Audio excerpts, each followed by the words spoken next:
head, stuck there with gravity. Perhaps you're chilling in a dome. Come on now, I don't believe you feel you're tricked. Well, I'll try to explain. Probably living on a plane. Relax, relax, relax. Got some information first. Just basic facts. It ain't no ball, this thing called Earth. This isn't truth you are receiving. The distant ship shows on the horizon. A spinning ball don't rip the waves. There's no curve, but you believe what they're saying. When I was a child, I had a feeling the astronauts look like such buffoons. Now I got that feeling once again. I can't explain, you wouldn't understand. This is not what God planned. They lie. You become comfortably done.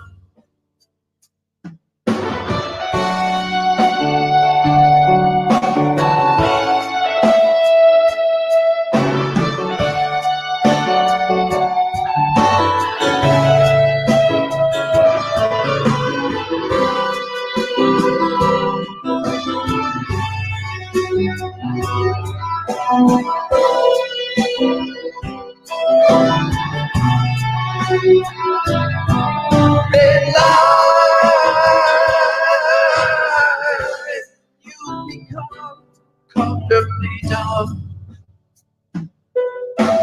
Okay. Just a little pinprick. 'Cause you need your shots so they can keep you nice and sick. Why can't you stand up? I do believe it's working good. This NASA phony show. Come on, it's not a globe. It isn't true you are receiving. We never went to the moon. You never really were an ape. Stand still, but check out that balloon. When I was outside, I caught a fleeting glimpse out of the corner of my eye. Frozen plane parked in the sky. I turned to look, but it was gone. I cannot put my finger on it now. The truth is known, the dream is gone. I have overcome, I'm no longer dumb.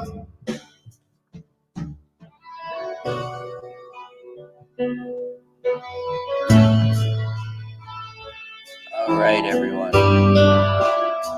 Welcome back to Unveiling This Realm. Karen B. and Brian Staveley. Karen, what's up? How you doing? I'm good. How are you? Nice of you to join us. How was your nap? It was delicious.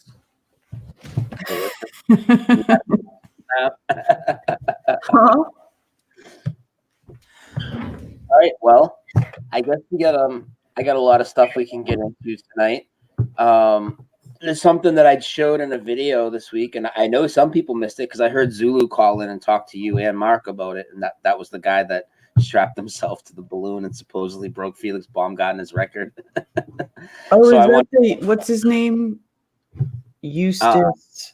Alan Eustace. So I want to show that again for the people that haven't seen it.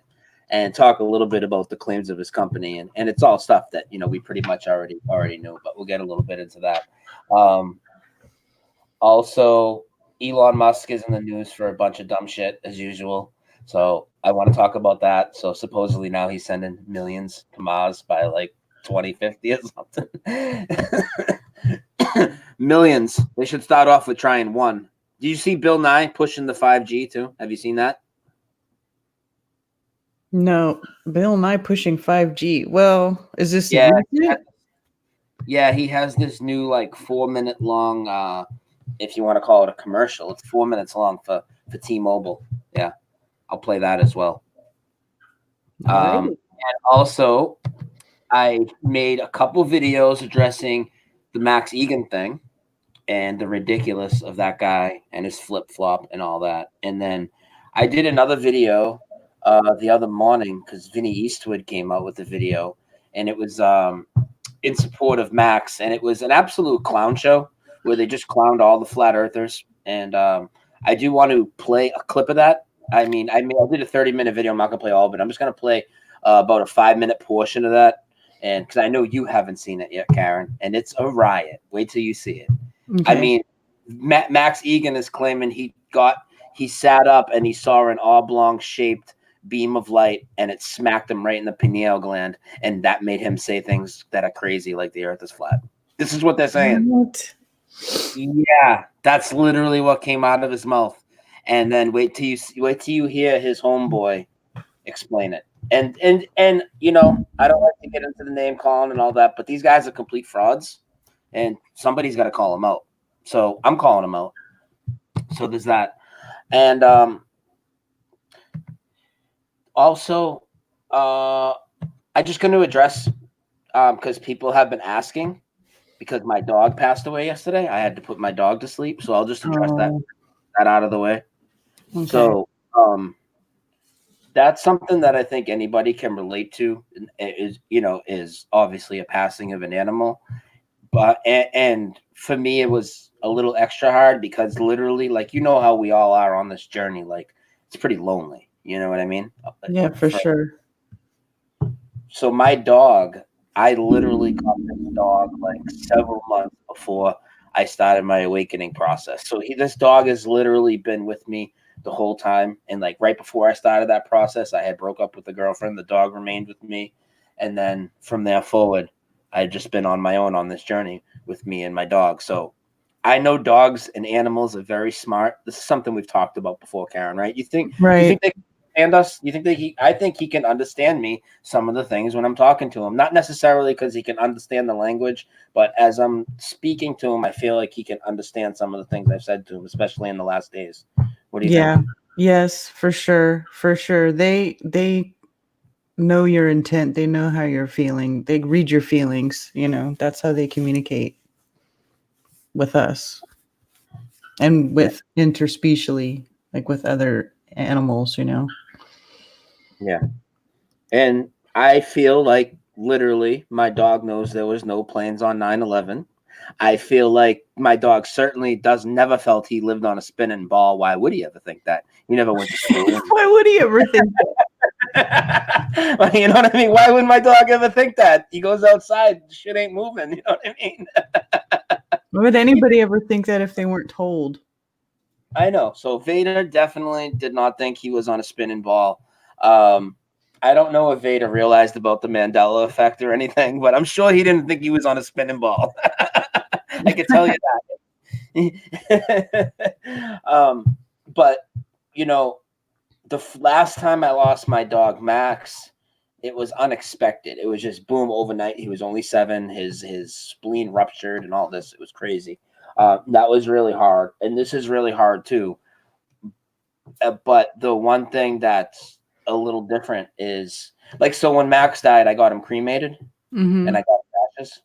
Some scumbags actually broke in my house and stole his ashes, if you can believe that. Who would steal a dog's ashes? Some absolute fucking scumbag. Who would do that? I have ashes to one of my dogs too. I have my ashes to my Chihuahua that I had for 16 years. That's just crazy to me. Yeah, so I didn't This time, listen, I didn't get him cremated. They asked me, and I said, no, I don't want his ashes. And here's the reason why.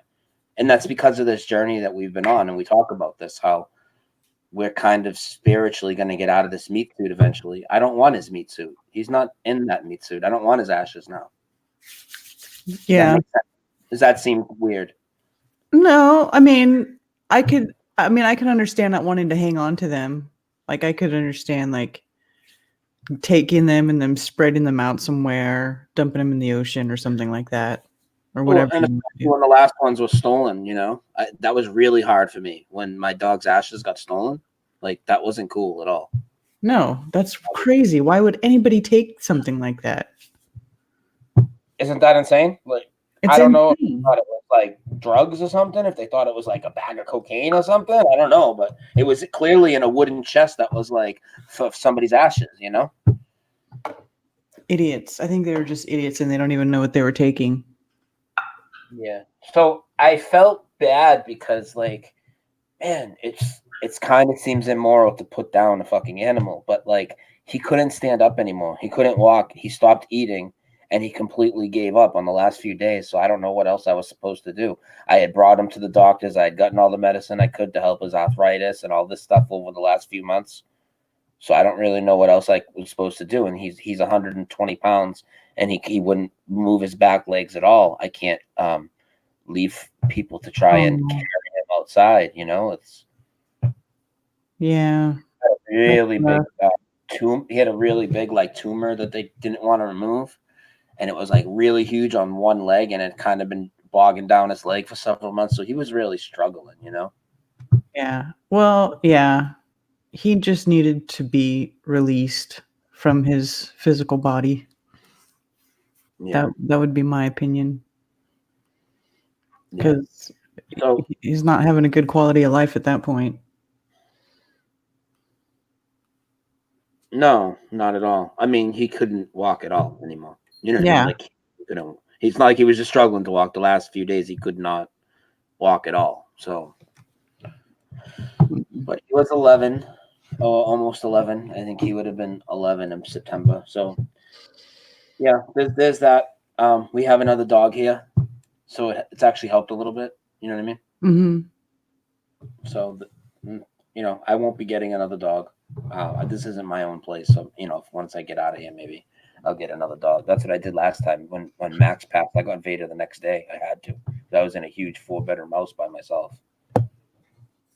But I don't know. We should get on with it. People are probably sick of hearing me fucking complain about my dog passing. All right, rest in peace, Vader. All dogs go to heaven. Yeah. All right, so let's start off with let's get into something funny and change the mood. How's that? All righty. All right, I'm going to grab a clip real quick. Now, for those of you that saw my 30-minute video I did about these two clowns, you've already seen this portion of the clip that I'm going to play. But if you haven't, well, we'll just play it real quick. I'll actually play 2 clips real quick. All right, I want you to hear the bull crap that Max Egan is saying on his, the video he made 3 days ago.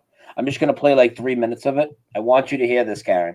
And then I want you to hear how Vinny Eastwood comes out the next day, says that he had this phone call with Max Egan, and then he starts describing it like he was there, how this oblong-shaped, Neil deGrasse pear-shaped friggin' light slapped him in the pineal gland and made him go crazy and put swastikas on his hands and say that he was a flat earther and all this. It's really what they're doing. It's a complete clown show. They're clowning the flat earth. They're just trying to make flat earthers look crazy. Yep, and they're playing the targeted individual people off the flat earthers. That's what they're doing, because then they get sympathy from those people. But in reality, it's just based on a lie that Max Egan made up to clown the flat earthers. So we'll play that real quick. Completely ridiculous, this guy. Completely ridiculous. So I don't like to call people out too much, but this guy, I'm sorry. I hear a lot of flat earthers follow this guy. A lot of flat earthers want to cut this guy slack. This guy came out. He completely clowned you. He didn't give any proofs of why he thought the earth was flat for a day. He didn't direct anybody to any channels. He left everybody in limbo, came out and said, well, it's a flat and it's a globe. So all his people are going to be like, well, what's it matter? And then what does he do? He comes out and says that he was basically he was hit with a directed beam of light that made him go. Let's wait till you hear this. Where do you hear this? And then where do you hear Vinny Eastwood, who's a complete fraud, but he has a huge following over in New Zealand. That's why I know you didn't know him. I didn't know who he was like years ago, and somebody said it like everybody should know who he was. He's been around for like a long time. The whole time I've been around, but he's one of those like, you know, those like people that are for the entry level truthers, and they just put shit out there to get high view counts, a little bit of everything, but they don't really dive in anything. They push all the fear. That's what he does. Yeah. Check out Folks, this is just a quick video to let you know that I'm okay, just to let everybody know that I'm all okay. Obviously, I had some weird stuff happen in the last couple of weeks. I got targeted, folks. I had some sort of a weird thing happen, and I got targeted. I guess I was making too much of a difference with my fire videos, and so they hit me with something. I was lying in bed, and they hit me with something, and they filled my head full of all this rubbish, and I haven't really known what's been going on for all this rubbish, Karen, like the earth is flat. You get it? the last couple of weeks. It's been crazy. It's been really crazy, and I have no reference point with how to deal with this. You know, I tried to post some stuff online to show you what was happening to me and what I was going through.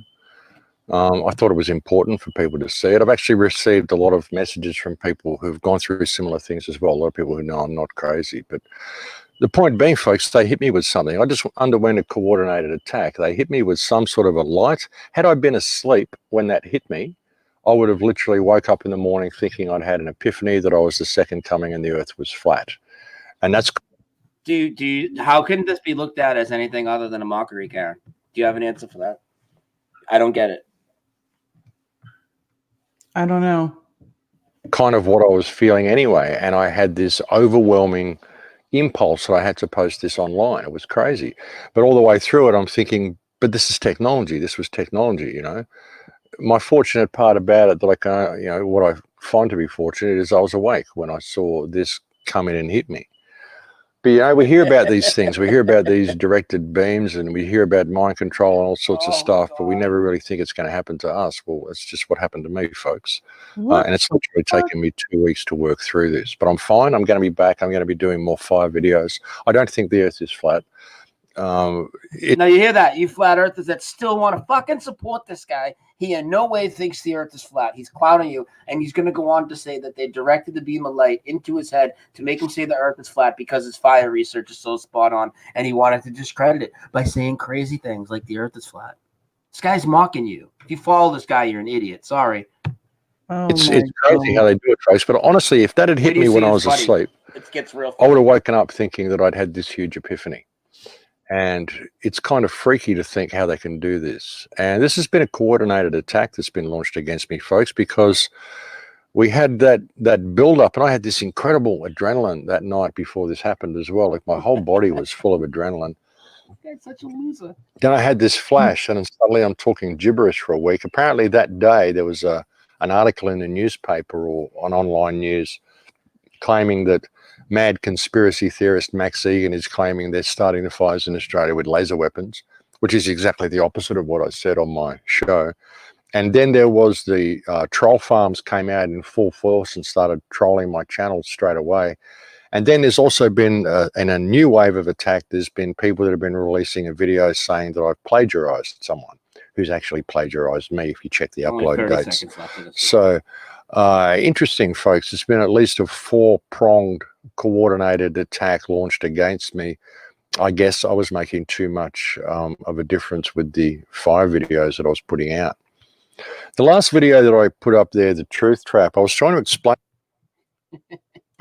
Now, where do you see this? So this dude, Vinny Eastwood, who has like 50,000 subs, he's had websites and stuff for a while. He has a big following. He's over there, Karen. So you didn't see this yet, huh? I knew you didn't see it. That's why I was like, I gotta play this. And I know a lot of people here didn't see it yet. And if they didn't see my show on it, they might not have seen this. From Vinny Eastwood. Now Vinny Eastwood. So this is Vinny Eastwood, and he's gonna come out and he's gonna say he just got off the phone with Max. Okay, this is from my video that I played the other day. I only need to play you like a 5-minute clip. Me commentating on it. Where do you see this, Karen? Karen, this is hilarious. You're gonna get a kick out of this. You're gonna love this. Okay. I was sent the video from Vinny Eastwood. Now, Vinny Eastwood's somebody that's been around for a long, long time. Not anybody I've ever really followed his work at all. I always thought the dude was kind of like an entry-level truther, one of these guys that's got a loud voice, big following, but not really much, not really much for me to look at, put it that way. Well, he does this video where he just had a phone call with Max Egan this morning, and it sounds like a straight-up, not only propaganda, but propaganda love fest. Like, are these guys? Just have a listen. So we'll have a listen to the first few minutes. It'll help to protect you from dark magic or whatever. It's going to be, I'm not sure if there's going to be a short one or a long one, but I've just had a chat with Max Egan. These guys are playing you.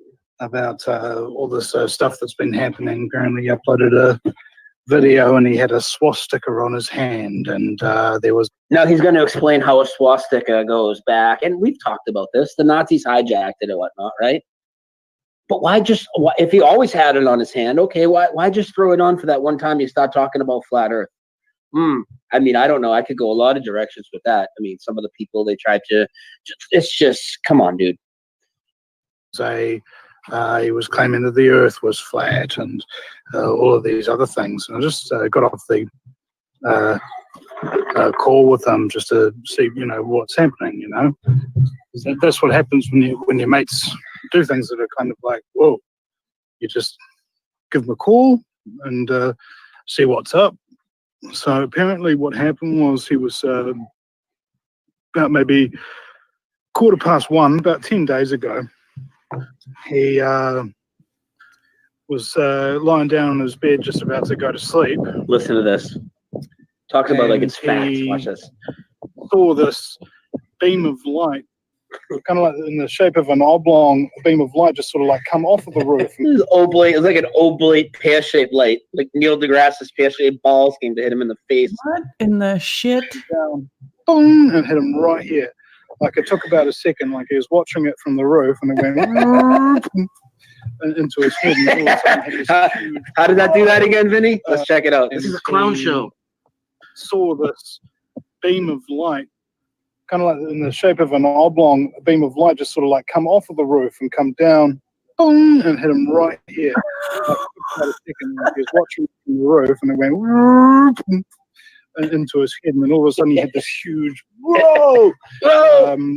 flashback of like his entire life flashed before him. He knew all the deja vus that had happened to him in his lifetime, like crazy sort of stuff.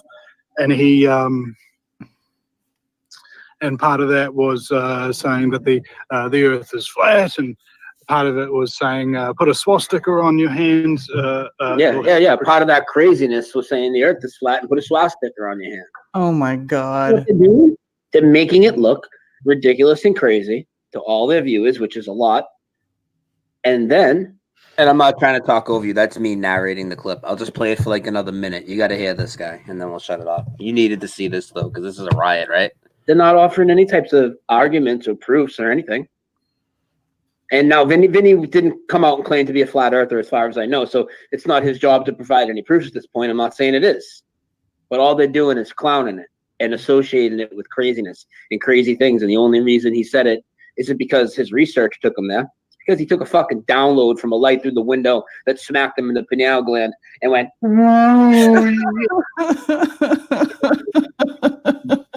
not magic or whatever. And he was just totally freaked out. Like, this is 10 days after the fact now.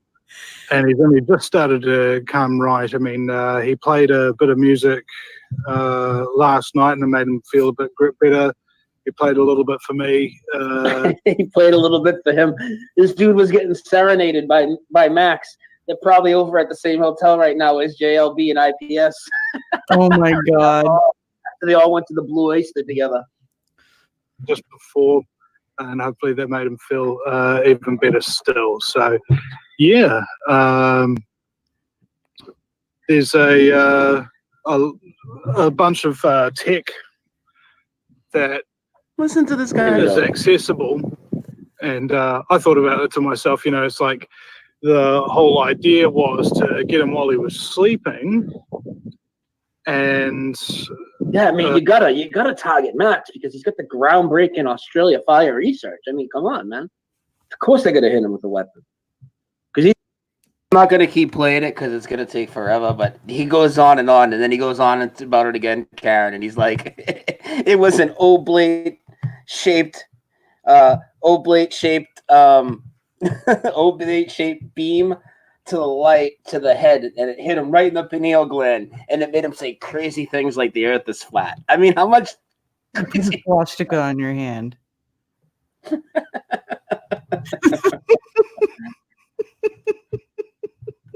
Isn't that funny? And people are trying to defend this guy. This guy's a joke. Isn't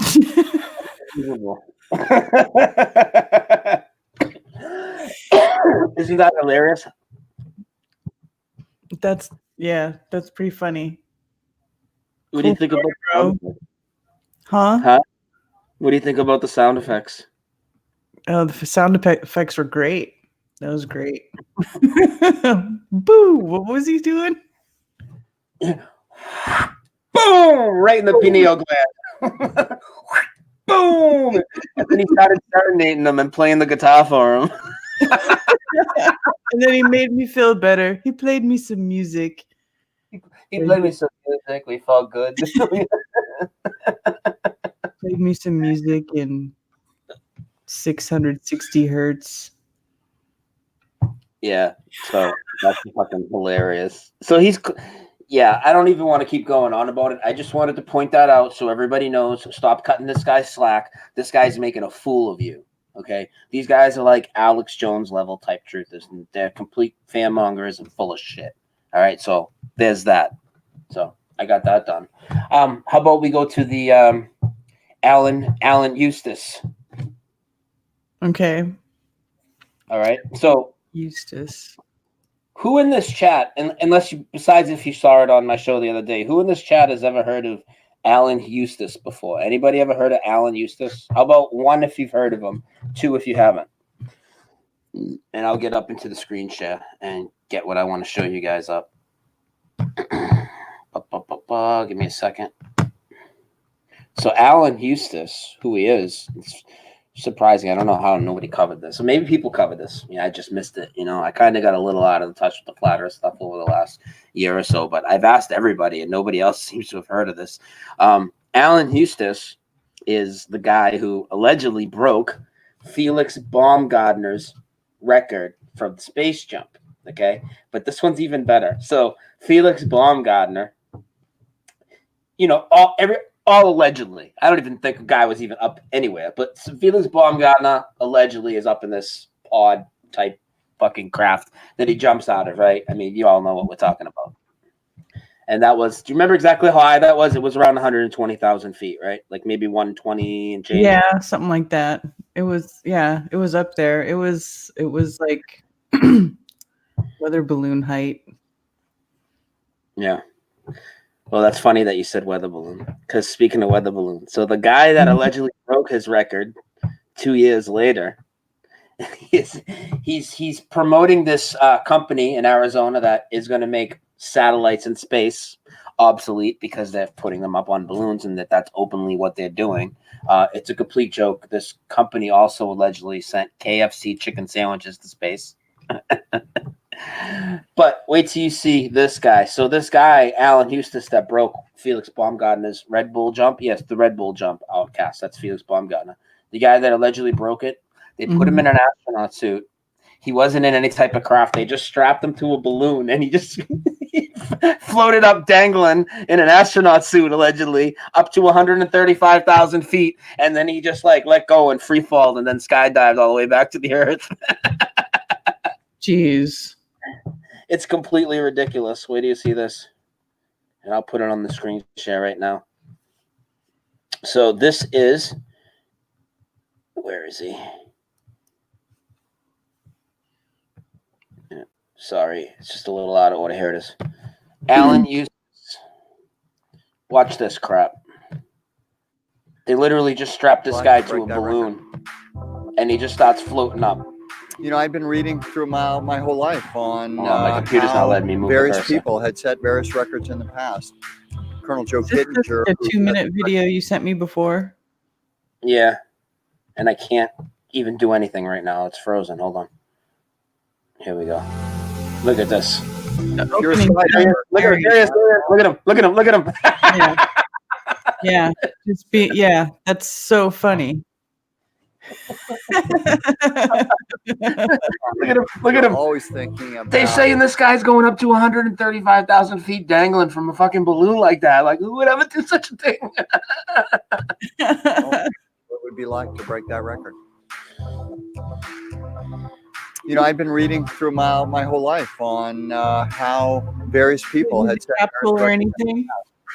Colonel Joe Kittinger, just who up set in a the record balloon. in 1960, is kind of a. They didn't make a big deal hero, of it. and They're all, wonder if we could just do this. learned Strap how this he guy to did the it, balloon.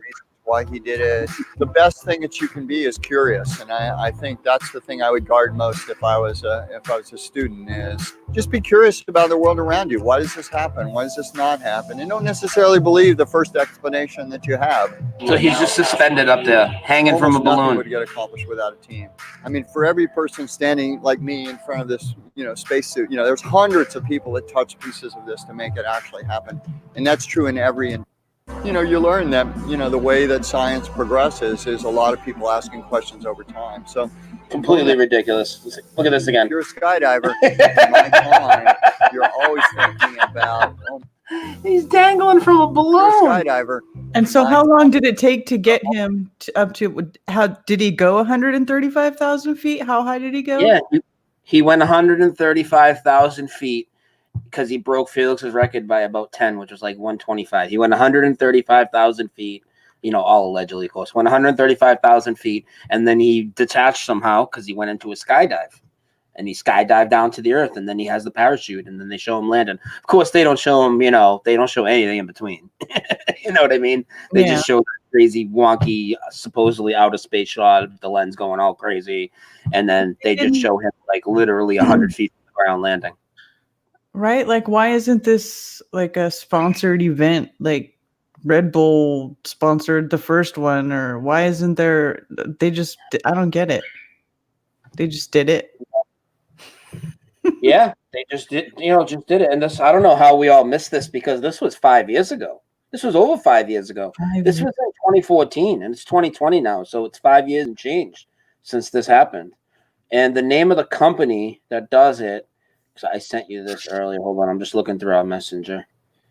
It's called, hold on, I got to open it on my phone. It sucks. I can't open it on the desktop because they want you to pay for their site. But on the phone, I can open it. It's Business Insider. The name of it is, okay, where is the name of it? Worldview, inside Worldview's campus in Tucson, Arizona.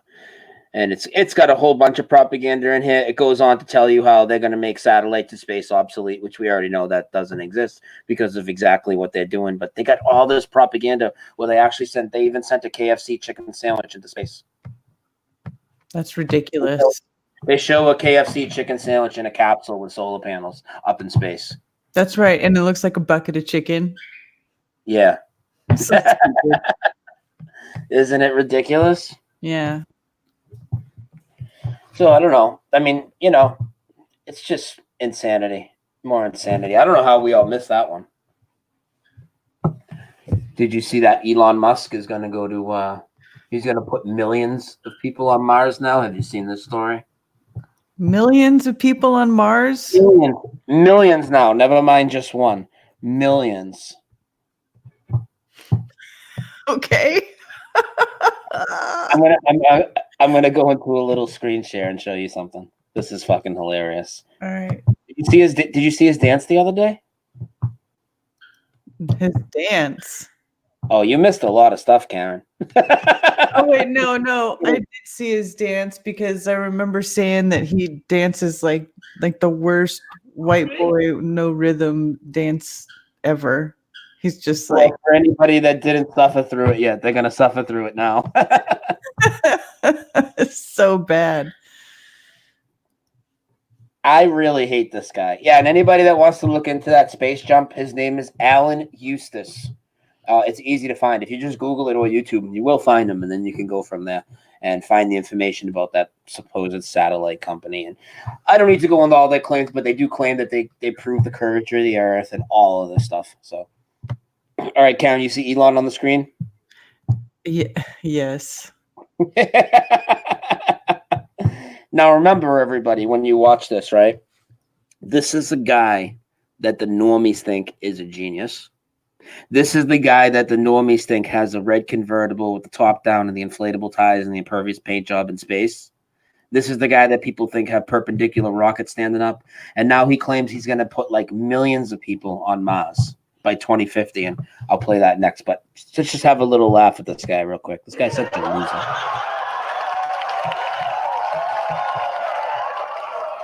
Oh my God. It's so bad.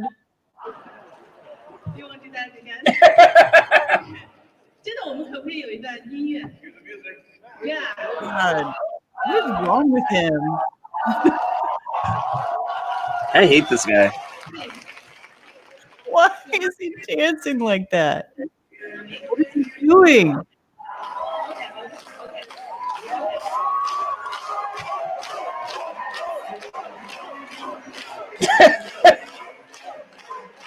Oh my God.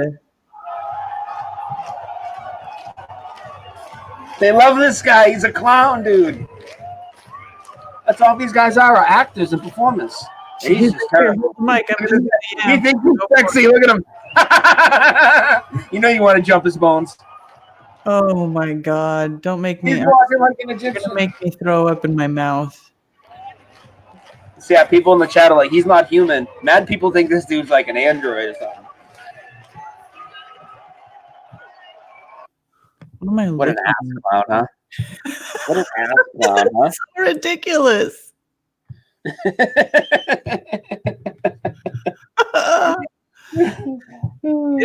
MK Ultra style. That's what I was thinking when I was watching it. I was like, he was like an MK Ultra. You know, that's when they make him spaz out, like when Britney freaked out and had them shave her head, and she was like screaming in the streets, and you know, Elon Musk dancing on the stage after he freaking has that massive failure with that stupid Cybertruck where they break the windows. They're like, yeah, look at our What about that? special windows. They can't break. Here, try to break it. Smash. I forgot about that. I forgot about that thing. That thing was ridiculous, huh? Yeah. That, and there was the one that Neil deGrasse was driving around. The new Mars rover looked like the Batmobile. Do you remember when I showed that in one of my shows? Neil deGrasse was driving around with that talk show host guy. Oh my God, these vehicles, these guys. The new Mars rover is like bigger than the friggin' rockets that need to go up to space. It's like, why would you have a fucking never mind where you're gonna put the fucking the little rover or the lunar under the lunar lander and all that. Where are you gonna put this fucking Batmobile on steroids on your perpendicular rocket that's like yay big compared to the Batmobile that we got going on up there? Crazy. So what do you think? Do you think these guys all know? So you kind of mentioned that about Elon. Like, do you think he knows about the lies? Do you think he's totally brainwashed? What do you think about Neil deGrasse, Bill Nye? How much do you think they know? Or do you think they're totally brainwashed like the rest of the teachers and scientists and everything? I think they know, personally. I think they know, yeah. I would have to say that they know. They have to know something. They have to know something. I mean, come on. Come on. I know. You're like the CEO of a company and you're, yeah, they have to know. Of a company that's why involved I call them agents. space. Yeah. That's why, to me, they're agents against humanity. They definitely know. Yeah. But what do you guys in the chat think? You think Elon knows? Or you think he's just totally brainwashed and whatever, hypnotized? Knows they don't go to space. They just go really, really high up in the sky. But they're not going. I actually think that Elon, he's not a genius. I think he's smarter than he pretends, but he pretends to be dumb. Because they do, just like they do the window. they knew the window was going to break on that space thing, but they wanted to break it. Like they screw with your mind. I don't know. It's completely ridiculous. I don't know how people support that guy, but hey, so you know how they always recycle the stories. We're going to go to Mars, and it's 2 years later. We're going to go to Mars. We're going to go to Mars. Well, we found water on Mars. We found water. They found water on Mars. Like, I don't know how many times. Yeah, we found water on the moon. Now there's water on the moon. Water on Mars. Everything's in the atmosphere. We're going to send millions of people to Mars. Millions of people. Check this out. This is great. Hold on. Let me go to. Where is the moon base then? Where is the freaking moon base if we're going to Mars? So this, we'll call it news. This just came out 2 days ago. So this is pretty new. Now, they can just announce whatever. Listen to this announcement that they're making here.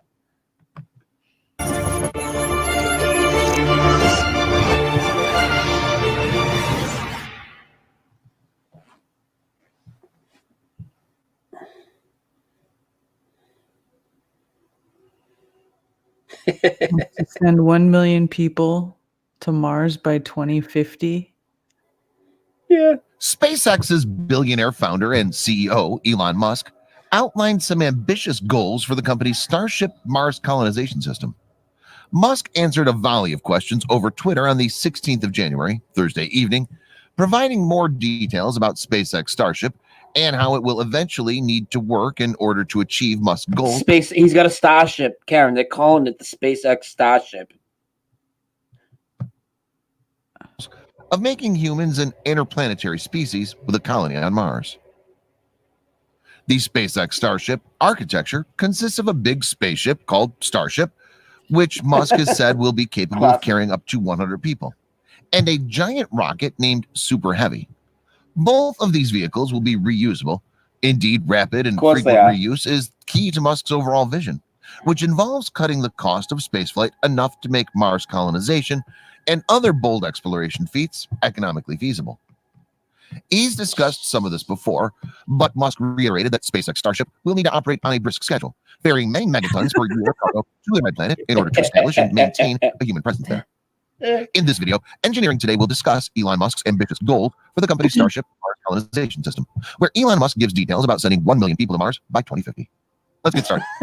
I'm not going to play the whole thing because it's completely ridiculous. But 1 million people to Mars by 2050. That's 30 years. Okay, that's 30 years from now. And they would have to build the facilities to have to be able to house all those million people by 2050. Because you can't just send them up there, right? Everything has to be built there already. So who's gonna go build that shit? and why do they think they're gonna do it? Oh my god, dude! And even if it was real, I don't think you could do it. No, of course. Oh my god! But go ahead, Elon. You go live there with everybody, you fucking moron. Get off my plane. Get the fuck off the plane.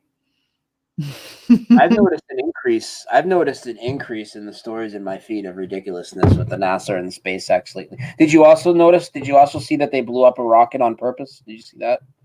No. Yeah, they blew up a rocket on purpose. Yeah. So they're in the news a lot. They seem to be in the news even more than NASA lately. Every once in a while, I'm just gonna blow some shit up. Right? Let us know we're risking our lives. They're risking their lives for us. Exactly. Well, that's what they do to build up the emotional attachment that these people could blow up at any time. Check this out. This is the other day. Launching towards a 4 new days chapter ago in the space race, the final test of the SpaceX craft. Seconds in and at supersonic speeds, the abort is triggered. Vehicle tracking launch escape initiated. Starting thrusters which propel the capsule away. And you can hear some really loud. Moments later, the rocket breaks up. There they are. Drogue shoes are out. And the capsule parachutes to safety. This is hugely significant. A successful test will mean that. I forgot they had it on fast speed. That's okay. I think it's funnier. Crew Dragon, there will be US astronauts on board. Yeah, I don't want to hear this Catastrophic bitch. failure is a scenario NASA never wanted to see, but it has to be tested before people are put on board.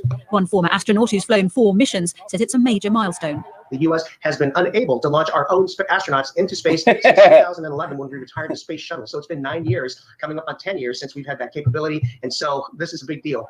SpaceX is owned by billionaire Elon Musk. His company Oh, working with I hate NASA this to guy. fly astronauts. This is your boy right here, Karen. Shut the Oh, fuck he's up. He's behind the controls. Don't you? He's behind the controls. to and from the International Space Station. This could now happen within months. A giant. Oh my god. You know, it's crazy because it's complete science fiction and people believe it. Like they can say anything. He could literally say he took a dump in the toilet and he's sending it to Mars and he's putting 6 people on it. They'll believe it. Right? Yep. Am I wrong?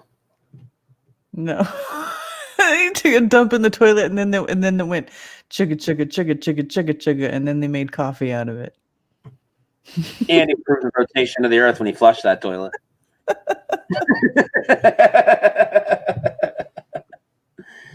It's completely crazy. Hey, I'm going to do what we do sometimes. I'm going to open the phones for a little bit, and then we'll close them before we switch topics, and then we'll open them again later. Cool? While we're on this, before we get to some of the other stuff. Sure. This is hilarious what the fuck these people are doing. By the way, I have a little meme. Oh, what do you got? Oh, hold on. You need to do the screen share? There you go. You do that. I'm getting the phone Just ready. share that. There you go. If you're cold, they're cold. Bring them inside. Don't be heartless. Guys, I am opening up the phones, and you can call in 978-435-0006. Tell me what you think of Elon Musk. Any Elon Musk fans out there, call on in. Reveal yourselves. I couldn't imagine he has too many. Oh my God. For a call, Karen. Oh, here we go. We got to address Bigfoot, I think, tonight because you haven't addressed it since we've done it. This is an unknown caller, Karen, so this might go south fast. So we'll see. Great. Unknown caller, prove that you're real. Who's this?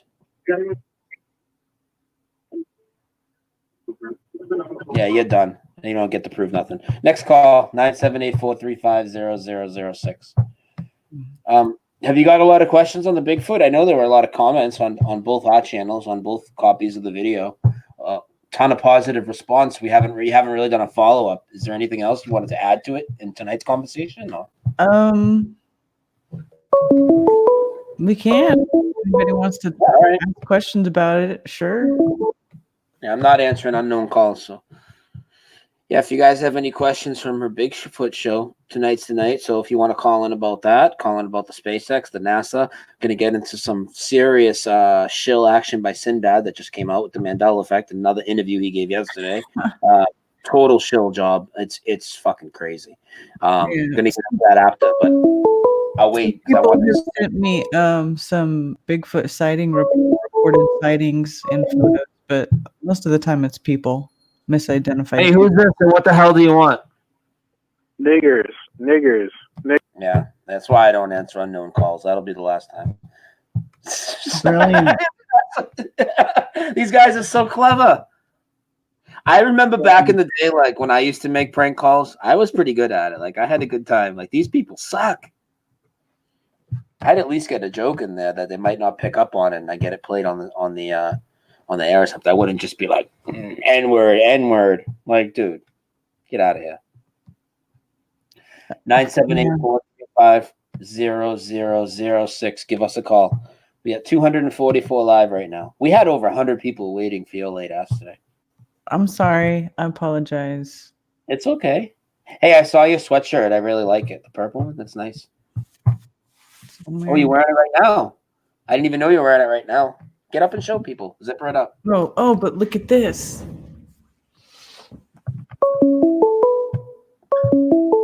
Nice. Got that. Well, we have a call with a real number. Okay. All right. Unveiling this realm with Brian and Karen. Who is this? Hey, Brian, this is Jesse. I'm wondering when you and Karen are gonna fuck. Jeez. God. Next call, 978-435-0006. This is what happens when you're the best. They send all the trolls. We know where most of them are coming from. So there's that as well. Those are the deceivers and the divisive people. Outcast, how do we get our number verified to be able to call I you? got I got a serious question this time. No, same guy. Next call, 978-435-0006. Obviously. Somebody real call in, please. Call the number. Somebody real call in and help us out, please. Thank you. 978-435-0006. Yeah, who's this? I know you're live streaming and I just wanted to talk about something. No, that's a troll. I mean, come on, dude. I know you're live streaming. I just want to talk about something. What? How I had sex with my mother? And I mean, give me a break, dude. So lame. People are so lame. 978-435-0006. Can one of you 254 real people call in, please? Thank you very much. Yo, who's this? Deborah O'Connor, not a troll. Awesome. Let me shut the ringer off for you. Thank you so much for saving us. How are you doing, Deborah? What would you like to talk about? I'm doing okay. I've been trying to call, but I keep getting the busy or I go to your message. Yeah, it's all who calls first. You know what I mean? There's no like wait system to it. It kind of sucks. There's no call waiting or conference call. You know. The trolls are quick on the draw. That's for sure. Well, they're losers and they hate truth and they follow demons. So there's that. You know what I mean, Karen? Karen knows what I mean. I'll answer for her. Brian, I know what you mean. Yes. They definitely do. I say let Elon send those million people. We can get rid of all the politicians, all the elite, and all the crazy scientists. So send them up. Yeah. Send them up where, though? Maybe we can just crash them into the ocean and drown all of them. That'd be good. Wherever they go, that's fine. They'll be gone from here. I'm good with it. Yep. You've been putting out a lot of good shows lately. Well, not lately, but all the time. I watch you. I have trouble with Karen's channel, though. I keep having to resub and bell her channel, and I don't get notifications a lot of times. Oh, they're censoring her ass. That yes, sucks. they have. That sucks. I'm sorry. I'm sorry about your dog. Oh, thank you so much. It was pretty brutal, but I'm doing all right. It's just hard when I wake up, you know? When I wake up and I look around for him, that's when, you know, even if I wake up from a nap, I'm like looking around for him, but he ain't here, you know what I mean? Yes, I do. I've gone through the loss of dogs and cats, so I can feel your pain. It's like losing your child. I get it. Yeah, he's literally been here the entire time I've been on this journey doing shows and everything. Like, that's exactly how long he's been alive, plus a few months before that. Like, he was just a little puppy. Wow. Yeah. That is a long time. Yeah. What'd you think about the guy strapped to the balloon? Oh, that was hysterical. Oh, my gosh. I've never seen anything so ridiculous in my life. Oh, I'll show you the KFC in space in a minute. I'll dig it up while you're on the phone here. But yes, I've noticed more space crap is coming up on my feed every day, and I just laugh at it. Yeah, I've gotten a real lot of it lately. I know we always get it, and it's been increasing the last few years. But like this last week, I mean, it's just endless on my It's on my phone is where I notice it on my phone, because when I go to Google on my phone, it just has all this news below it, and everything is, you know, asteroids are wiping us out, and then there's all this. I seen that guy strapped to the balloon, that story, and I seen that. I actually seen his company. It was about the company. I seen the story about the satellite balloon company in Arizona. So I went and I looked through it and I scrolled down. And I was like, "Oh my God, look at this guy! There's a picture of him, and I'll bring the picture up. You'll see it in a second. Where do you see the pictures? There's a picture of him and a picture of the KFC chicken sandwich in space. It's unbelievable. I wouldn't want to eat that sandwich. No, and it's crazy what people will accept. And I found the picture. Hang on, I'll bring it up while we're talking. Where do you see this? This is good. I love this shit. Full screen share. Facebook. Look at this. I know you can't see it, caller, yet, but it's coming through on the. You'll see it in a second on the YouTube feed. But it's a KFC chicken sandwich inside a chicken bucket with a dome over it, with like 2 solar panels coming off the side, and it's a satellite. It's like a satellite holding a chicken sandwich in a pressurized chamber. It says in space. Do the solar panels actually have purpose? I wonder if they even do anything, or they just put it on there. They just put it on there. Karen, you can see it on the screen, right? Yes, I can see it. It's ridiculous. That is the craziest thing. Well, Why does they it have an umbilical cord? I guess they want some chicken too. You have to have some chicken to go with your cookies. Yeah, no, they got the space cookies. They got fried chicken Right? up there. Yeah, they're doing all right, dude. They got bands and orchestras, and they got a carnival. They got people in gorilla suits. They got balloons. They got bubbles. They got all types of stuff up there.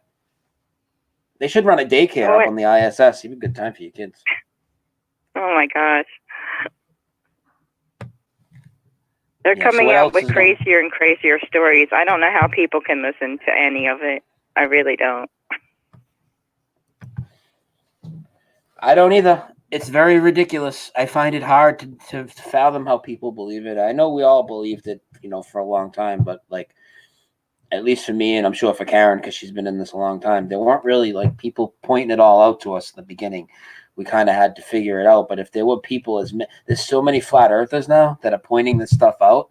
I don't know how people can not even look. That's my problem. I always say, you don't have to come to the same conclusions as me or other people, but how can you accept these obvious lies and continue to live your life with your head in the sand? That's what bothers me. Me too. They're just too lazy, or I don't know, too involved with the world to even look up anything for themselves. Yeah. What about acceptance? Have you noticed more acceptance a little bit, at least like you're allowed to talk about this more? I know I have. Karen, have you? You notice more acceptance of speaking about flat earth or vaccines, Mandela effect, these topics in some places? Like I said, at my work, there were more people talking about it at the last job. Have you noticed that at all, or you think it's still the same as it's been the last few years? People seem to be a little more open, and they don't get angry when you talk about it. Yeah. So Karen, I have noticed that. Yeah. But as for my family members, no. Right? Family members, it's easy for them to tell you to shut up, Right. yell at you. I If don't you're want going on about that again, we just don't want to hear it. Yeah. But every now and then, I'll still bring it up. Now, my nieces, because they're in their 20s, they'll listen to me. And they'll be like, oh, that's pretty cool, Aunt Deb. And I'll like, well, let me send you a link. Let me send you some videos. And they're like, okay, cool. So at least the younger generation's willing to look. At least they'll look. I think some of the younger generations, I think there's a lot of, I don't even like the term because we're really researching truths and uncovering truths, but you would call them conspiratorial minded, I guess, right? A lot of the younger people, because they're so YouTube and shit, right, Karen? Yeah. Yeah. Karen, how old are your kids? Do they dig into anything besides? I know that they know you're into flat Earth. Do they dig into other stuff on the computer at all? Or are they too young for that? No, they're young. They don't look at any of that stuff like that. No. What about you, Deborah? You have kids? Yes, I do. How old? But my oldest is in California, and he just got out of the Navy, and he's totally brainwashed with everything, except for the church. He knows the church is crap. He knows that, but he espouses atheistic views, and he'll watch the vaccine videos I send him, but his wife gets very upset with me when I send them. He's like, Mom, don't send them to her anymore. Oh, wow. I'm like, okay. He's like, but I'll watch it. He goes, but I'm convinced they're safe. I'm like, okay. Because my grandson's 1.5 years now, and the thought of him getting all those vaccines upsets me. Something terrible. But they have been getting him vaccinated? Yes. He was born in Japan because they were stationed over in Japan last year. So from the military base, I assume is where he got all his shots. So I was like, okay. But I noticed that he gets colds and ear infections quite a bit. And my son says, well, Mom, that's just because he's in daycare and all those kids have all those germs and everything else. I'm like, okay. Oh, it's so frustrating, huh? Especially because it's your fucking It is. family. It You're is. watching it be done to your kids, and it's like, man, it's such an evil agenda too. I know that's something Karen looked a lot at in the past, right, Karen? The vaccines. Oh yeah, yeah. I stopped. I mean, I would have known about it 25 years ago. I said, you wouldn't have had any vaccines. yeah, But we didn't know back then. exactly. If I'd have known, I mean, as soon as I did know, as when I stopped, letting my children get any of those shots. As soon as I knew, I was like, oh my God, not one more shot, never again, not another freaking shot. And I haven't ever since. Well, they've doubled the amount of them that we got when we were kids. Yeah, what are they up to now? Like 60? Something like that. I think that's insane. Of course, that's insane. Yeah, and this Gardasil one is really messing with boys and girls. Right. It's like, yeah, I didn't get my kids vaccinated with that. It's crazy, and they give that to them so young. And that's for an STD, right? Or Well, is it for they do it. That's like the junior high shot. They do it when they're like junior high age, like right before high school. Right. But that one's causing lots of problems. People being paralyzed and stuff, and it's just crazy. It's crazy what they do to people. It is. Deborah, when did your Like son go off to the military? And when he first went off, were you already aware that this place was all fucked up, or were you kind of believing all the propaganda when he went off? No, I was believing it. He went, let me see, 6.5 years ago. Did you convince him? Did you convince him to sign up or encourage him?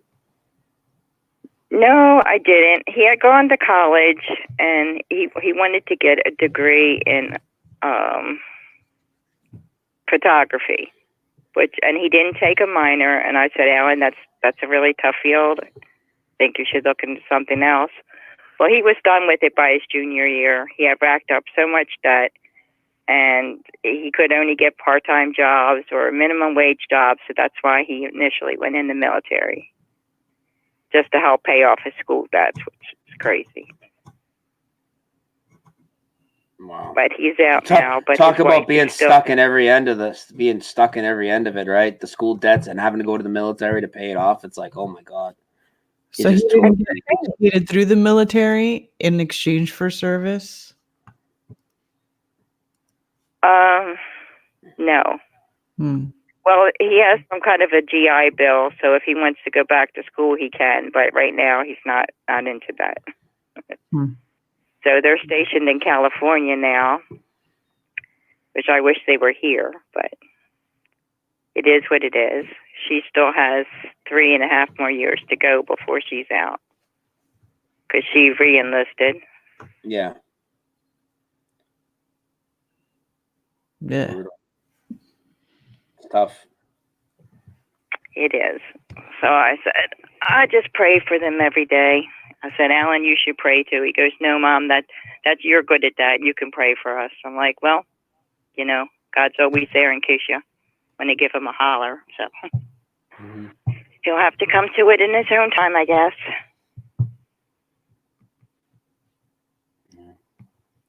Well, I'm gonna let you go unless somebody else call him. But thank you for the call, Deborah.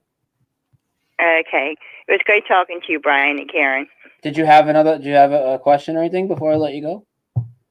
Nope, that's about everything. All right. I didn't want to cut you short, but we're at like 15 minutes. So, all right. Thank you. Okay, Brian. Bye. All right. Bye-bye.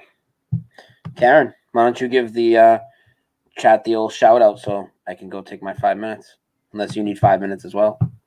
Okay. You want to give me?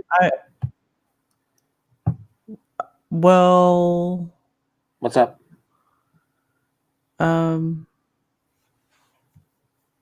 Sure, I'll give shout outs. You look very indecisive about that. What's going on? I Do you was, need to 'cause go? I was like, do I need to go to the restroom or should I do shout outs? You should do shout outs. Alrighty, let's do some shout outs. You can go to the restroom when I get back, okay? You just sit there and hold it, okay?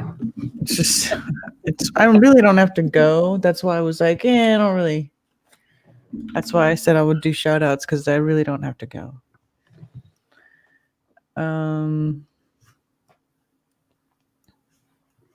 Hi, Ted Summer. I like that when I look at chat. That's the first thing I see. How sweet. Pyridoxine oxide. Captain Flatty. Gonna Ball. Tommy Tell the Truth.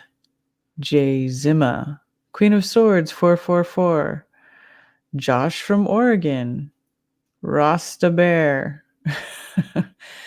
Zachary Cherry. Dr. Law 0206. Don't forget to sub that flat fellow, yes. Belater. Message in a bottle. Who looks tired? Me?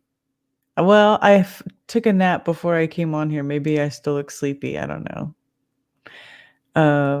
Fast Teddy Flat Ted. Christopher Millington. Carla Red Pill. Michael J. Smith. What's up, man? Tommy Tell the Truth. Did I say that already? I don't remember. Steve Marsali. Bass Slapping Bandit. Globebusters. What's up, Bob? Mountain Scooter. Awesome Austin. Charity A. Paul Barbacano trying to call in. Is your number an unknown number, Paul? Because if it says unknown, Brian probably won't answer it because we get a lot of troll calls.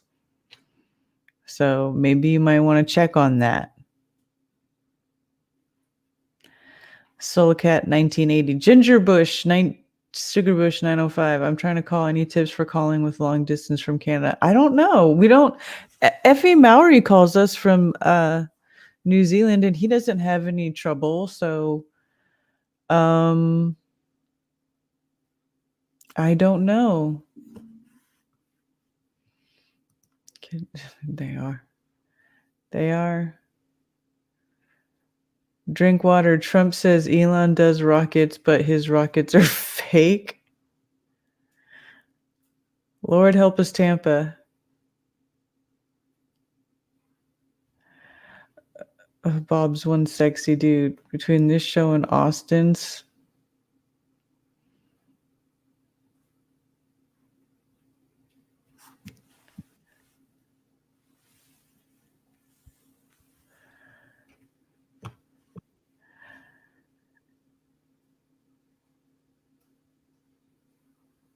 Brian, are you almost done?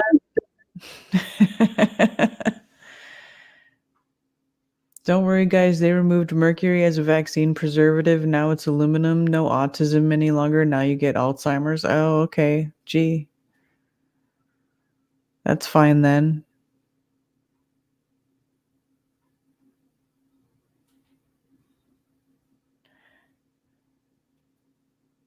We're the best.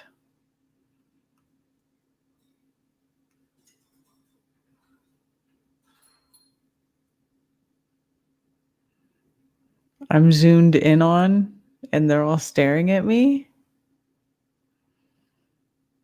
Hey, Christian Knapp.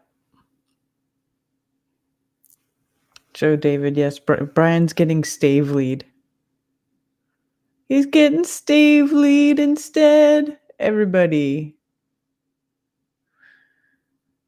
Damsel medic, I too left traditional medicine as I saw all the facts were given by compromised people and corporations and government, so couldn't ethically practice what junk me in med school for PA school.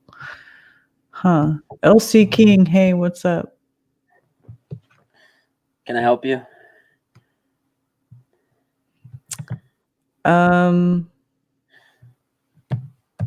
Yeah. Yeah? Are you done getting Staveleyed? Yeah, I mean, I guess. Act like you can't handle it or something. Jesus. Are you almost done? Are you running out of things to say? Hey, Steve. Oh, here we go. Unveiling this room, Brian and Karen. Who's this? Hey, it's Paul. Hey, what's up, man? Excuse me.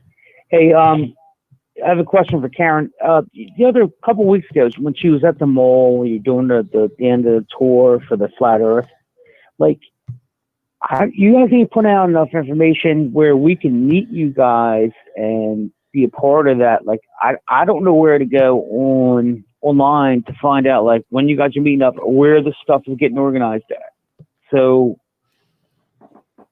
have you guys ever like is there a special place I should go to find out where you guys are getting organized at so I can bring a bunch of heads down there? Well, that's what we were trying to get everybody to sub to That Flat Fellow, Tommy's channel. In fact, that reminds me, I need to have my bot start putting his channel in the chat. I keep forgetting, but he's the one who goes to the flea market every weekend, or he's the one who's been doing doing a lot, all the activism. He's, that's his thing that he's Right. had. Like he did the mini globe lie tour. That where I was when I went with them to South Carolina and Anderson and then we were in Charlotte. We were in North None Carolina. of that information's out there for us. Like, if we want to come and and be a part of that and start pushing this truth, we don't even know where to find you guys at. Like, to be a part of it. Like, that's why I don't understand. Like, there's no information out there for us. Like, so I think we should start. You know what I'm saying, right? Like we're gonna go out and push a bunch of flyers out, and then we're gonna talk about this and work in this area. Mm-hmm. There's no communication with that. Well, I mean, yeah. Not that it's a bad thing. It's just like you could bring a lot more people into it because I'm turning a lot more people into this, and I don't know where to show them to actually be a part of it. That makes sense to you. What do you mean, for like meetups? No, just like we can help you push the agenda. I have the people to start pushing the agenda, but we don't know where to go to push the agenda. Like, okay, hey, we're all going to show up here, and then, okay, then we'll all go there, and then we can hand out flyers and start talking to people in public places. That's how we need to be organized. So you know what I'm saying? Yeah, So, Ted's putting That Flat Fellows channel into the link into the chat. Didn't Paul, was it? Am I mistaken, or wasn't it Paul on the plane that said he was setting up some sort of site to organize where meetups solicit? It might have been somebody else. I thought Paul said that though. I couldn't. Yeah, I don't remember. Maybe. I don't know. I'm just comment, folks. Like, where do we go to get organized so we can start pushing the agenda? Because we're all going to get shut down here. Like, I don't even have a channel. My channel's crazy. YouTube took off my stupid videos I had a couple years ago, and they left a bunch of crazy stuff on there, and I look like a nut. So don't even go to my channel. But like, we need to have something organized where we can get groups together to start handing out flyers, or like even let me know how I can produce flyers. I see it online. I see you guys talking about like you guys are handing these flyers out, but I need that kind of. Go to flatearth101.com. Flatearth101.com. Okay, flatearth101.com. I think I just don't think we're pushing it enough. I think it's I don't know. It doesn't look like. How many meetups have you like set up, or how many times have you gone out and done that? I've never set up. I've never set Well, up that's anything. the thing. Brian, A lot of other people are they're just doing it. They're organically doing it. You just got to get out there and do it. But I don't want to go out there and look like a nut. I want to have like, is there a place where I can buy flyers from, and I'll buy them and hand them out to people at work and go, like, I'm in Lancaster City in Pennsylvania, so I can like go to, we have a lot of protests and stuff like that for the abortion stuff. I can go out there and start promoting this and start letting people look at it and pushing the flyers out there and pushing the information out there. But I don't have any, like, I need like a pamphlet or something that, you know how that everybody else does it. Like, I don't want to go out there looking like a crazy person. The world's flat. And I'm like, oh, you know what I mean? I need material. I need some kind of base where we okay, you can buy all the flyers from here, or you can do this from here, and this is where we're organizing here, and we're all going to meet up here. That's not happening. It's a bunch of people on YouTube just talking about it. I want to see like action and movement, like pushing towards, like, get the doors down a little bit. Well, I know, but I mean, like, Karen went out and did a bunch of live activism a few times last week. Other people have doing it all the time. Have you even done that? Have you done that yet? No, that's why I don't even know where to go to start that. That's what my call's for. Like, anywhere, anywhere. They're just picking up random public places where they think there's foot traffic. It's literally, that's it. A place where you think there's going to be foot traffic, that you think you can do it without getting kicked out by the cops, type of thing. So a mall, people do it at Speaker's Corner, obviously over there.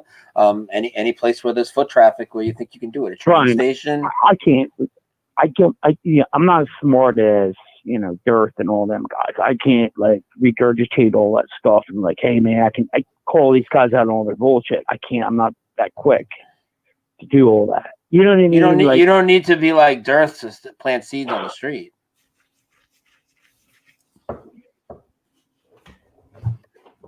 I don't know. Maybe join some larger Facebook groups and meet up with more people in the area, or ask around there. I don't know. I know Mark Sargent also will do a short video anytime there's a meetup when people ask him. Maybe make sure you sub. I don't know if I'm really down with him though. Like, I don't hear too much about him. Well, it doesn't matter if you're down with him or not. You're asking about who's putting information out about the meetups. He's the one that makes the videos, short videos for people, and announces the meetup. You don't have to hang out with him. He's not even going to be there. He's just posting information. Hey, here's a meetup here. Here's a meetup here. He literally does it like for everybody. So anytime that there's one, it really does pop up on his channel. You should sub and bell. We don't have to watch his shows or watch his documentaries if you don't want to. Yeah, I don't know watch his stuff. But I don't know. Oh, I don't know, man.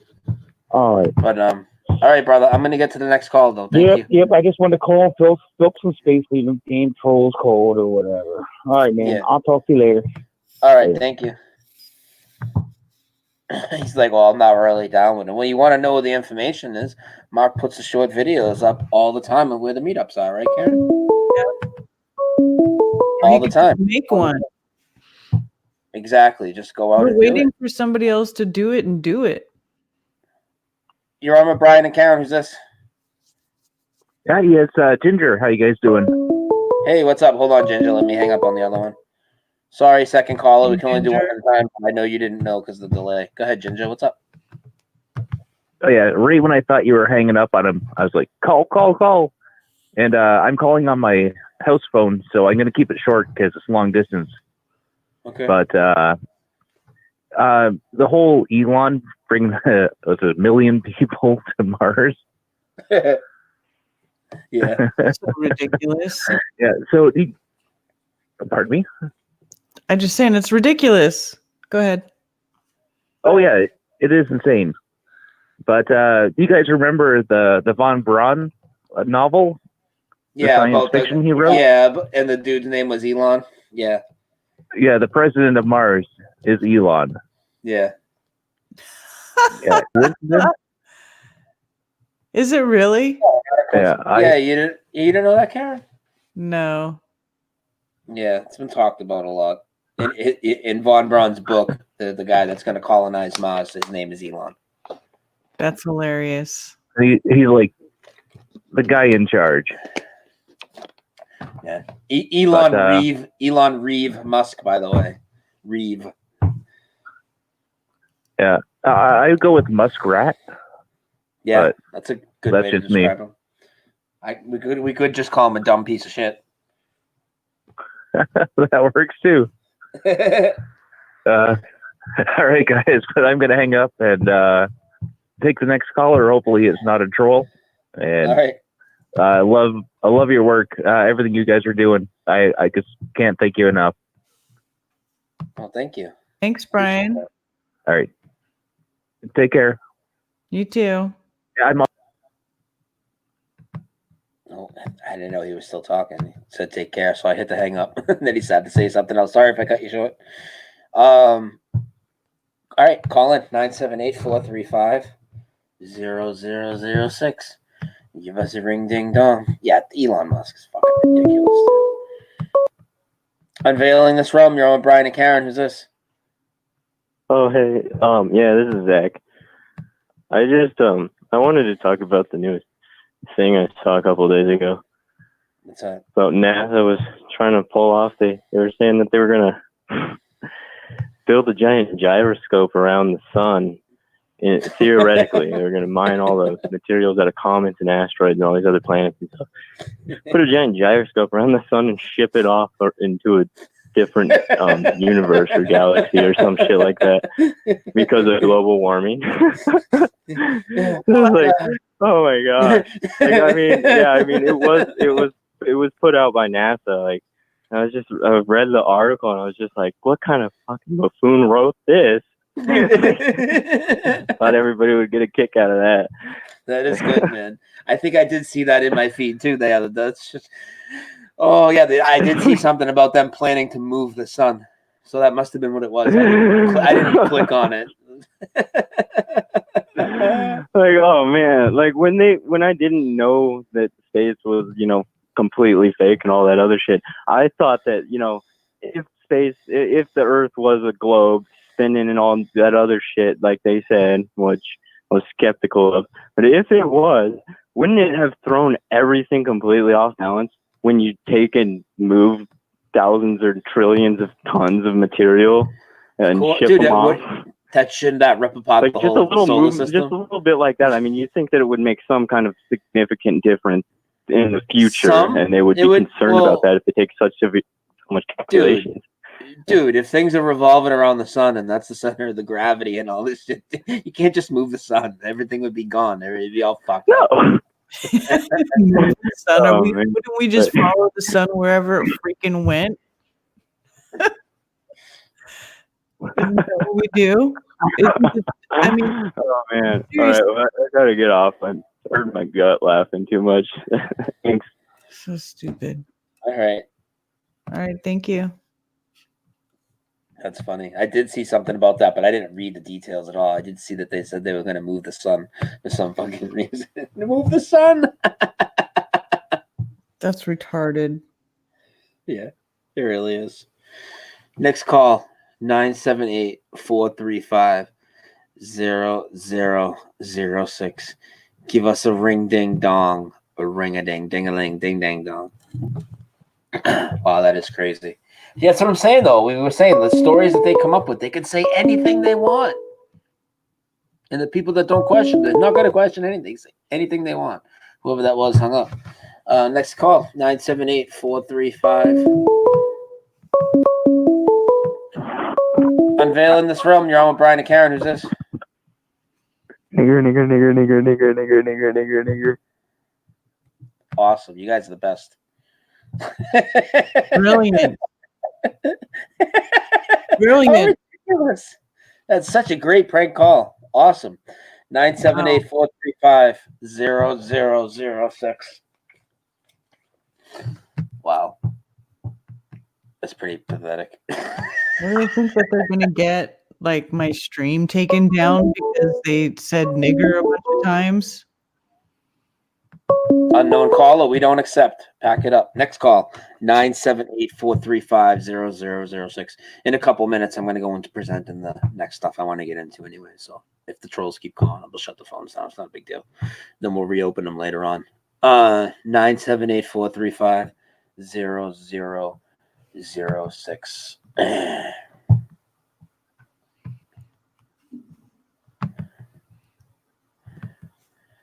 Cheer up, Sleepy Jean. What does it mean to a daydream believer and a homecoming queen? Hey, you're on with the monkeys. Who's this? Hey, it's Ceiling Fan. How's it going, Brian? Hey, what's up, man? Not much. Hey, Karen. And hey, how Hey, are you? Hey, one of the things that happened to me it was actually that trip that I keep telling you about was wild, but that flight that I took that video from, the guy that was sitting next to me, I was talking to him about the things I was discovering, specifically on those like satellites and stuff that I found out, because that was on my trip that I saw that. And I started talking to him, and he was actually kind of listening. I was showing him some pictures, how satellites in space were cartoons and stuff.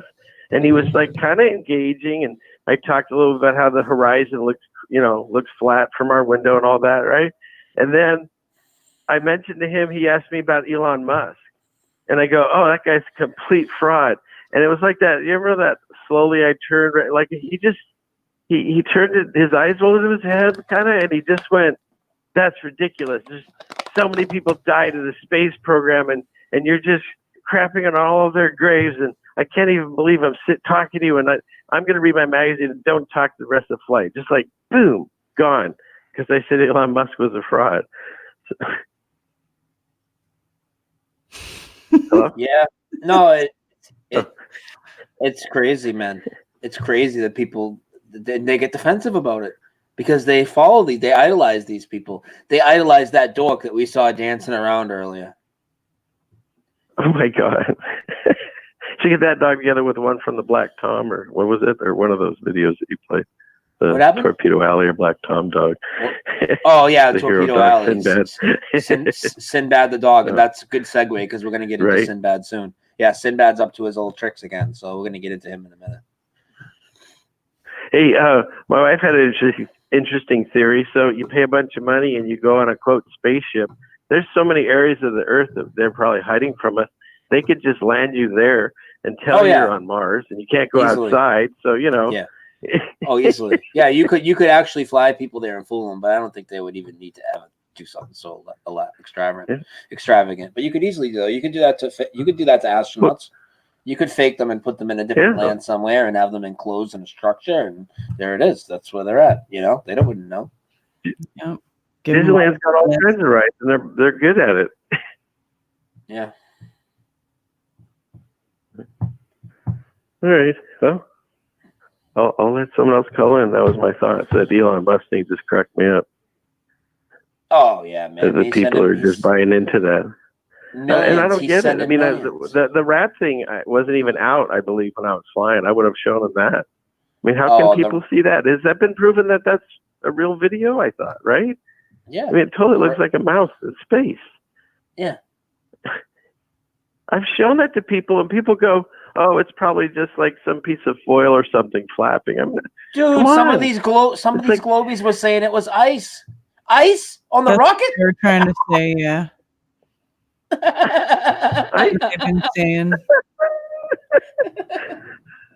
Was that with cold fusion rocket? How do you get ice on a rocket? Shit. Okay. All right, guys. Well, good talking to you. All right, brother. Sorry about your dog, man.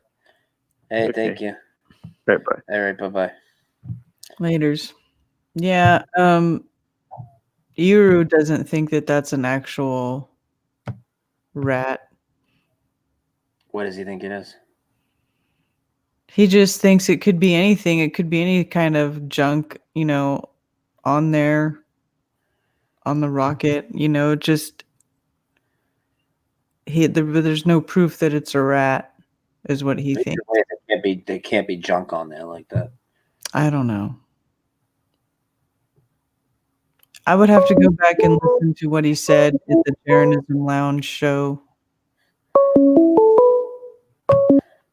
Unveiling this realm. You're on with Brian and Karen. Who's this? Vinny. My name is Vinny. How you guys doing? Hey, what's up, Vinny? Hey, Vinny. Not too much. Hey, Karen. How are you? Good. How are you? I'm good. Brian, I met you at Flattoberfest. Oh, I awesome. bought you a couple of beers. Yep. And Mark, you were hanging out with Mark. I bought you guys water. Well, Mark a water and you a beer, I guess. But oh, awesome. Wait, Vinny, what did you look like, Vinny? I don't remember. I don't know. I'm the same height as you. Tall, dark, and handsome. Then, all right, cool.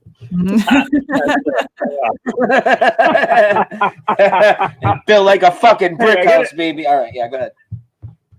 I got a good thing here.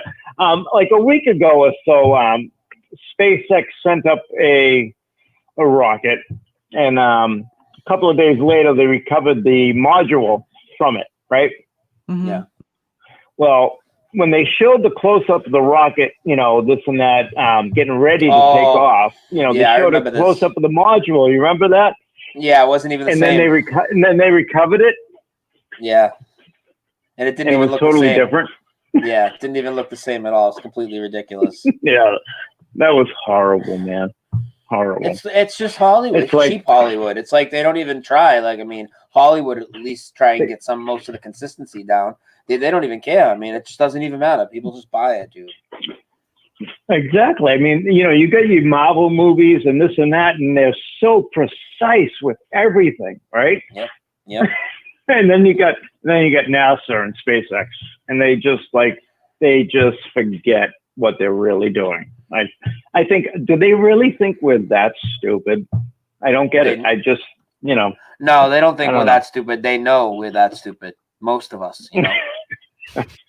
No. Brian, I am going to tell you, it is very hard to call into your show. Why? I can't imagine trolls putting the effort into calling into the show and getting the voicemail, this, that. I've been trying to call in for like, I don't know, an hour. And I'm really? like, how can a troll sit there for an hour to try and call in just because he's a troll? Well, some of them are paid to do it, so there you go. It's their job. Most of them are trolls, but there are people that are paid to do it. Anybody that thinks otherwise, you're living in a fantasy land. There's definitely a mixture. Yeah. We can discuss what the ratio is, but there's definitely a mixture. Who will waste their time for free, though? Oh yeah. Because That's true. It's sad. It is. It's ridiculous. I mean, I just don't get how people can just do that. But you know, I want to give a shout out to that flat fellow. Come on, guys, let's get him up to 1,000 subs. We have to. Yeah. I mean, he's doing great work. He's got to get, you know, some live streaming out there. So. Yeah, and he's a really nice guy too. Tommy's he's very, he is. And he's genuine. He's smart too. So he deserves. He is a great guy. He's actually coming over to my place this weekend. We're gonna hang out. We're gonna do a couple experiments, and you know, we're gonna cook out on the grill, hang out. He's a great guy, and he puts a lot of effort into this stuff, and he doesn't get the recognition he needs because he's just doing so much, and just all he needs is like a couple of hundred more subs, and he can start live streaming everything he does. That's right. Only a couple. He's almost there. What's that, Karen? I said that's right. Only a couple hundred. He's almost there. He is. So hopefully we can get him there. But Brian, Karen, I love your show. It's awesome. Thank you. Thank you. And Brian, I hope to meet you again sometime soon. And Karen, likewise, you know, down the flea market. Come hang out. Yes, sir. Awesome. All right, guys. Next chance I get. All right. Next caller. Next. All right. Talk to you guys later. All right, brother. Awesome. Yeah, and I would hope everybody that subbed to me has subbed Tommy yet. I'm sure they all haven't, just like everybody that subbed to you hasn't all subbed him. So everybody needs to sub that flat fellow. Get him up to over 1,000 subs. We've been trying for a few weeks now, so let's get on it, people. 978-435-0006. Call in and talk to me and Karen. We got 267 live right now. And we get 2 calls coming in. Sorry, guys, I can only take 1. Let's hope I picked the right one. Unveiling this realm. You're on with Brian and Karen. Who's this? Hi, this is Dustin Daly. I'm friends with Mountain Scooter. We're sitting here watching your show. Hey, what's up? Yeah, you sound just like you sound just like Mountain Scooter. Oh yeah, nice, awesome. Yeah, I was sitting here and I just wanted to talk real quick about the Mandela effect and God too. Like, you guys think that the Mandela effect is God showing His power that He can change stuff right underneath our nose, so people realize that it's not just a rock floating in space, that there's something else going on, that there's an all-powerful God that can change things right underneath our nose without us even noticing while it's happening, and then That's look back and see His glory. That's actually exactly what I think is happening, and a combination of us contributing to that as well. But that's exactly what I think is happening, to show us that there's more than this physical trap that we're in. Yep, that's exactly what I think, brother. But they want you to think it's man, it's machine, it's CERN, it's AI, and it's all this other stuff. Because their main agenda is to hide God, right? We know that from Flat Earth, right? Yeah, I mean, some of that stuff has just got His fingerprints on it, Well, I mean, who else? It can only be, but who else can change your anatomy under your skin but God? Right here, right here. Yeah. Yeah, anatomy. I've seen you guys talking about that. The heart's on the not where we put our hand when we pledge allegiance. And it's in the school they taught me is in the center of our chest. But, yeah, it's in the center of our chest now. And in fact, there's this guy not from this timeline of another. You should check him out. He just released 5 short videos of heart residue. I actually hit him up today to see if I could mirror it. I actually downloaded them. I haven't ready to put up, but I gotta wait for his permission first. But check out his channel. He's got 5 videos he just put up of heart residue from different movies, different TV shows, different music videos, all sorts of stuff. Right. And that similar things to the Mandela effect is really what brought me to God. It's the coincidences in life. Different things that I'd see. I kind of stacked them up in my brain, just remembered them, and then one day my life came to a point, and I realized that God was real, and I'm glad to know that I got salvation now, and it's only through grace that we got the forgiveness that we have. That seeing the changes. I mean, seeing the changes is what made me totally convinced there was a supernatural side in the Creator. I know for other people it's other things, but that's what it was for me. Yeah, definitely. Yeah, some supernatural things. That's really what opened my eyes. Yeah. As I had to see it to believe it. I'm glad He showed me. Yep. Well, I appreciate you guys having me on here. Yeah, nice no problem. talking with you. All right, brother. Thanks for calling. Hey, you're welcome. Have a great night, y'all. Yeah, great call. Goodbye. Thank you. All right. I'm going to close the phones for a minute and get into what I want to present. So let's see. Let me just get to my show notes. And, okay. First off, they put this out. So, Karen, remember when I talked about we talked about around the release of the Mandela Effect movie, how they were going to put out, they put out all this disinformation around it. Like they started talking about Black Tom. All those Ed McMahon videos came up. They said they were re-releasing Monopoly, and they specifically talked about how the Monopoly guy didn't have a monocle. You remember all this? Mm-hmm. Well, now, because what they did last year is they did a Planters ad where the Planters peanut guy, who they say we're mixing up the Monopoly guy with, right? They did a Planters peanut ad during the Super Bowl commercial. He's like this with his monocle, boom, boom, boom, boom, boom, right? Just to like rub it in your face, like, hey, it's always been me. It's not the Monopoly man, blah, blah, blah. Well, now they just released an ad, and supposedly Mr. Peanut died. Okay? Mr. Peanut's dead. Now, here's the thing. They're going to bring this guy back. There's a commercial. He's dead now. Watch this. I'll show you. But they're going to bring him back during the Super Bowl. Watch. And he's going to come out, and it's going to be in your face with the monocle ad. That's what it's going to be all be about. They're going to hype it up. Watch. You'll see. You watch this ridiculous commercial. I'm just bringing it up. This isn't, proof of anything, but I know what they're up to. We're too heavy. Matt, let go. No, you let go. Hey, Mr. Peanut, no, you don't. Don't do it, Mr. Peanut. No! Maybe he'll be all right. Maybe not. What? Isn't that stupid? So what they're going to do is they're going to bring this guy back to life during the Super Bowl in an ad. Watch. And what they're going to do is they're going to feature the monocle. He's going to be wheeling it around or some shit. Or they're going to end it with him with the monocle eye, like right up, pressed up against the screen or whatever. They just mocked us with the Volkswagen ad and put the old Volkswagen logo right at the end of it that, supposedly never existed. But let's get to the juicy stuff. So anybody that's followed my channel for a long time knows Sinbad is one of the biggest shills against the Mandela effect. He goes off and talks a whole bunch of crazy trash in his interviews. Well, he came out with another interview yesterday.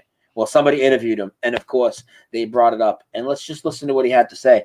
And then I found an interview that he did several months ago that I never saw, and you just got to listen to the guy.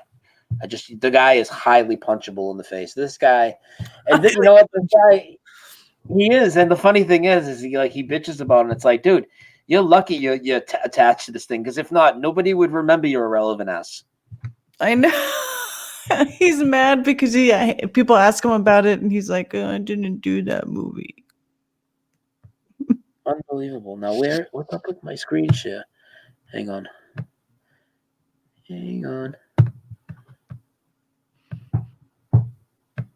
Yeah, this is a hoot. Wait do you see this? And I am going to play a couple of the older ones for people that aren't familiar with how in your face of a shill this guy is. All right, you can see Sinbad?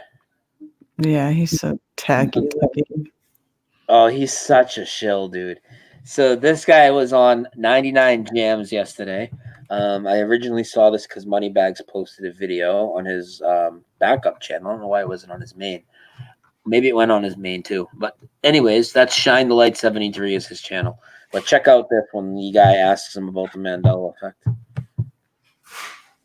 Mm-hmm. Hello. Very true. Yeah. So listen, I got to bring up, I'm sure you know about this whole Mandela effect thing. Yes. Everybody thinks I'm Denzel. This is So no, but listen, it's been so hard. People mistaking me from a Denzel. And no, he knows that's not what everybody's talking about. He's just trying to totally fucking clown it. I'll let him continue.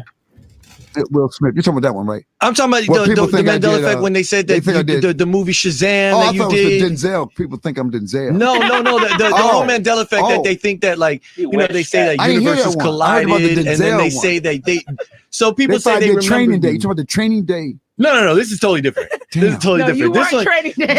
So they say in the Mandela effect, it's like the universes collided and we're in two different universes. But then a They lot thought I of did the people movie recall with, you being in a movie called Julia Roberts, Shazam. when it was Pelican Brief with Denzel. The confusion is he's Denzel. And that's Right, the confusion. That's the thing I have to stop all the time on the street. So there's another one? Shazam. So there's no movie called Shazam where you played a Denzel in genie. Shazam? I don't know. Possibly. We don't remember Denzel, though. We remember you. Yeah, man, that's weird. But do you believe in that, or are you whatever about it? Like when people step to you and start talking to you about it, like we are, it comes up. When people remember Shazam, the truth about Shazam is it was a bad time in my life. Here we go. And those tapes were taken off the market. The rehab, the drugs, the driving fast, the fast women, and that part of my life. So thank God I asked everybody to volunteer to give their tapes back. And everybody turned them in. Everybody turned them into 7-Eleven. Everybody had a 1-year period, like buy back guns. I will buy back your videotapes. And drop it in a red box. Thank God I was able to get most of those tapes back. Thank God. And glad you're and back. I'm telling you, the first station I told about it. You guys have the scoop. Exclusive. There it is. You feel me? I've never told the truth. It's time for people to know. Awesome. I was addicted to baby powder. I liked the way it felt. And I'm ashamed now, but back then I just liked how baby powder felt. And it smells good too. Yeah, but then I realized there were things in baby powder that are not healthy for the environment. He's such a piece of shit. Oh, I hate this guy. All right, welcome back. Phone number 314-6-WALKER, 314-692-55. What's that? Just unbelievable. The bullshit. Unbelievable the bullshit from this guy. And for the people that haven't heard the absolute bad tirades he's done, don't worry, those are coming. But I wanted to play the two new ones first. Okay. Now, this is not new, but for me, it's new. I never saw it. It's from March of this past year. So it's like 10 months old or whatever. And you're going to notice, you'll see Sinbad on the bottom right here. He's going to get questioned by Shazam. You're going to see the girl in the bottom middle. She must know about the Mandela effect, and she knows it's real, and you can tell she's getting really aggravated with the way they're clowning it. I think this host is kind of being a little too accommodating to him, but watch the shit that Sinbad does, and she tries to bring the conversation back, but he just goes full on chill mode. Was he the greatest comic you ever saw? 55. You just start gathering. and then we were talking about the Mandela effect earlier. Yes. Having to do with everybody thinking you were in a movie called Shazam. I know. But I'm in Aladdin. Are you in the new Aladdin? I'm the new He's a one. dickhead. Oh, you're starting that. Yes. You want to start this rumor? No, I am in it. That's not how the Mandela. He's going to end up saying that he started the rumor that he was in Shazam. Now, she's like, that's not how the Mandela effect works. You can tell she's getting aggravated. Are you in the new Aladdin? I'm the new one. Or are you starting that? Yes. You want to start this rumor? No, I am in it. That's not how the Mandela effect works, man. No, I am. So the Mandela effect is, as we talked about earlier. I am Aladdin. It's memory. It's memory. Aladdin. What a dick. For some reason, people think you were in a movie called Shazam, which is, first of all, the movie's called Kazam. It's from the 90s, and you weren't even in it. Different movies. Shazam. The new Shazam? Yes. I saw the new Shazam. I am Shazam. He's doing what he told us to do. See, even Carly, I said, Sinbad's coming on today. She goes, oh, I loved him in Shazam. But see what you do? If you say you do it, they go like, no, he didn't. If I say I didn't do it, when I kept saying I didn't do it, they wouldn't believe me. I said, yeah, I did Shazam. I said part 1 and 2. They go, oh, yeah, wait. I'm like this. Instead of fighting people, if people keep fighting about something, man, did you go to the party last night? I didn't go. I saw you there. That's where I was. If you just say yes, now they go like, wait, maybe you weren't. If you fight with people by saying no, you never win. Just say yes. Why did that start? Like, why do people think that you're in a movie called Shazam from the 90s? I started. It's such a popular. Now I don't know if I believe him. It's such a popular rumor. He's saying You're getting royalty checks for it. I started it. Why would you start that rumor? Because I wanted to do this Shazam. And it worked Shazam out was for him coming. because I knew this Shazam was coming, but I didn't get the part. It's just such a weird thing, like a random. All right, Kazam, Shazam. Okay, how about this? What's even crazier? People don't remember seeing me in Training Day. I was in Training Day with Denzel. You were in Training Day? Yes, the scene where me. Now, for the people that haven't really seen him in the past, listen to this. This is what happens when he's approached about it. He was a little laid back in what you just saw. I know for a fact Sinbad was in a genie. This is funny, Karen. This is one of the funniest ones. Watch this.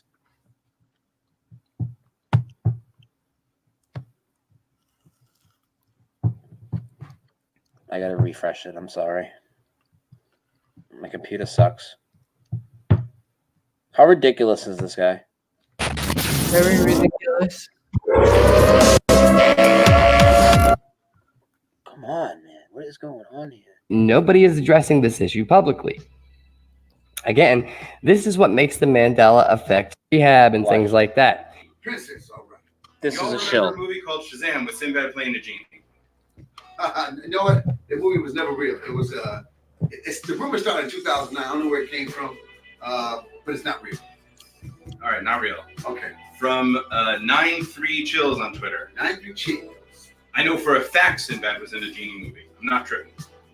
No, man, it was never real. It was never. How old are these people? Harley Mersch. Are they? Dude, Sinbad was the f***ing genie. Carly, you know, Carl, I wish I never knew this would come out of that. Just tell you to your face. It never happened. You never saw it. You should go to rehab. From Small Town Pete on Twitter. The best part is how Sinbad is the genie and he always comes out of the lamp. Remember? Let's go with this. Yeah, man, that's one of my favorite movies. Okay, I enjoyed doing that movie because I actually I was going through rehab at the time, and that's when I shot that movie because I needed cash for crack. I distinctly remember Edge of Tomorrow being a movie about Sinbad playing a genie. Yeah, Edge of Tomorrow was that documentary they did about me after I came out of crack rehab because I was living on the edge of life. That's it. And I played a genie with an attitude, and I wore a thong. Remember that correctly? Clear Disinfo against Mandela. Yeah. Yeah, Erica, you're probably gonna ask me about Shazam. Yeah, it was one of my favorite movies. You know what? And your parents probably watched it while they were getting high in the house.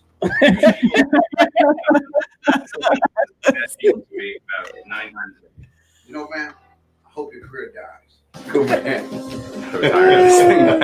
Oh, and I just got one more to play. It's only 2 minutes. I just want to say I'm embarrassed because I've been telling people I never did Shazam, and people always walk up on me, and I'm just going to tell you what happened. This guy's such a shill, dude. I did do Shazam. I'm not proud of it, but I did Shazam. I was doing a lot of crack. I was staying in crack houses, and I did Shazam for crack money. I knew it wasn't going to be a great movie because I have no genie skills. I think most movies, you have to bring something out of yourself, and I've never been a genie or had magical powers. It was a learning process for me as I was doing this movie, just getting into the lamp. I took a lot of yoga, a lot of Crisco oil to slide up into that lamp. So, That's so gross. Karen, can you picture it? This guy in Crisco oil slipping up into the lamp. Oh, God. I don't want to think about that. Ted said he looks like an obese flat earth fucker with his haircut. Shit. But,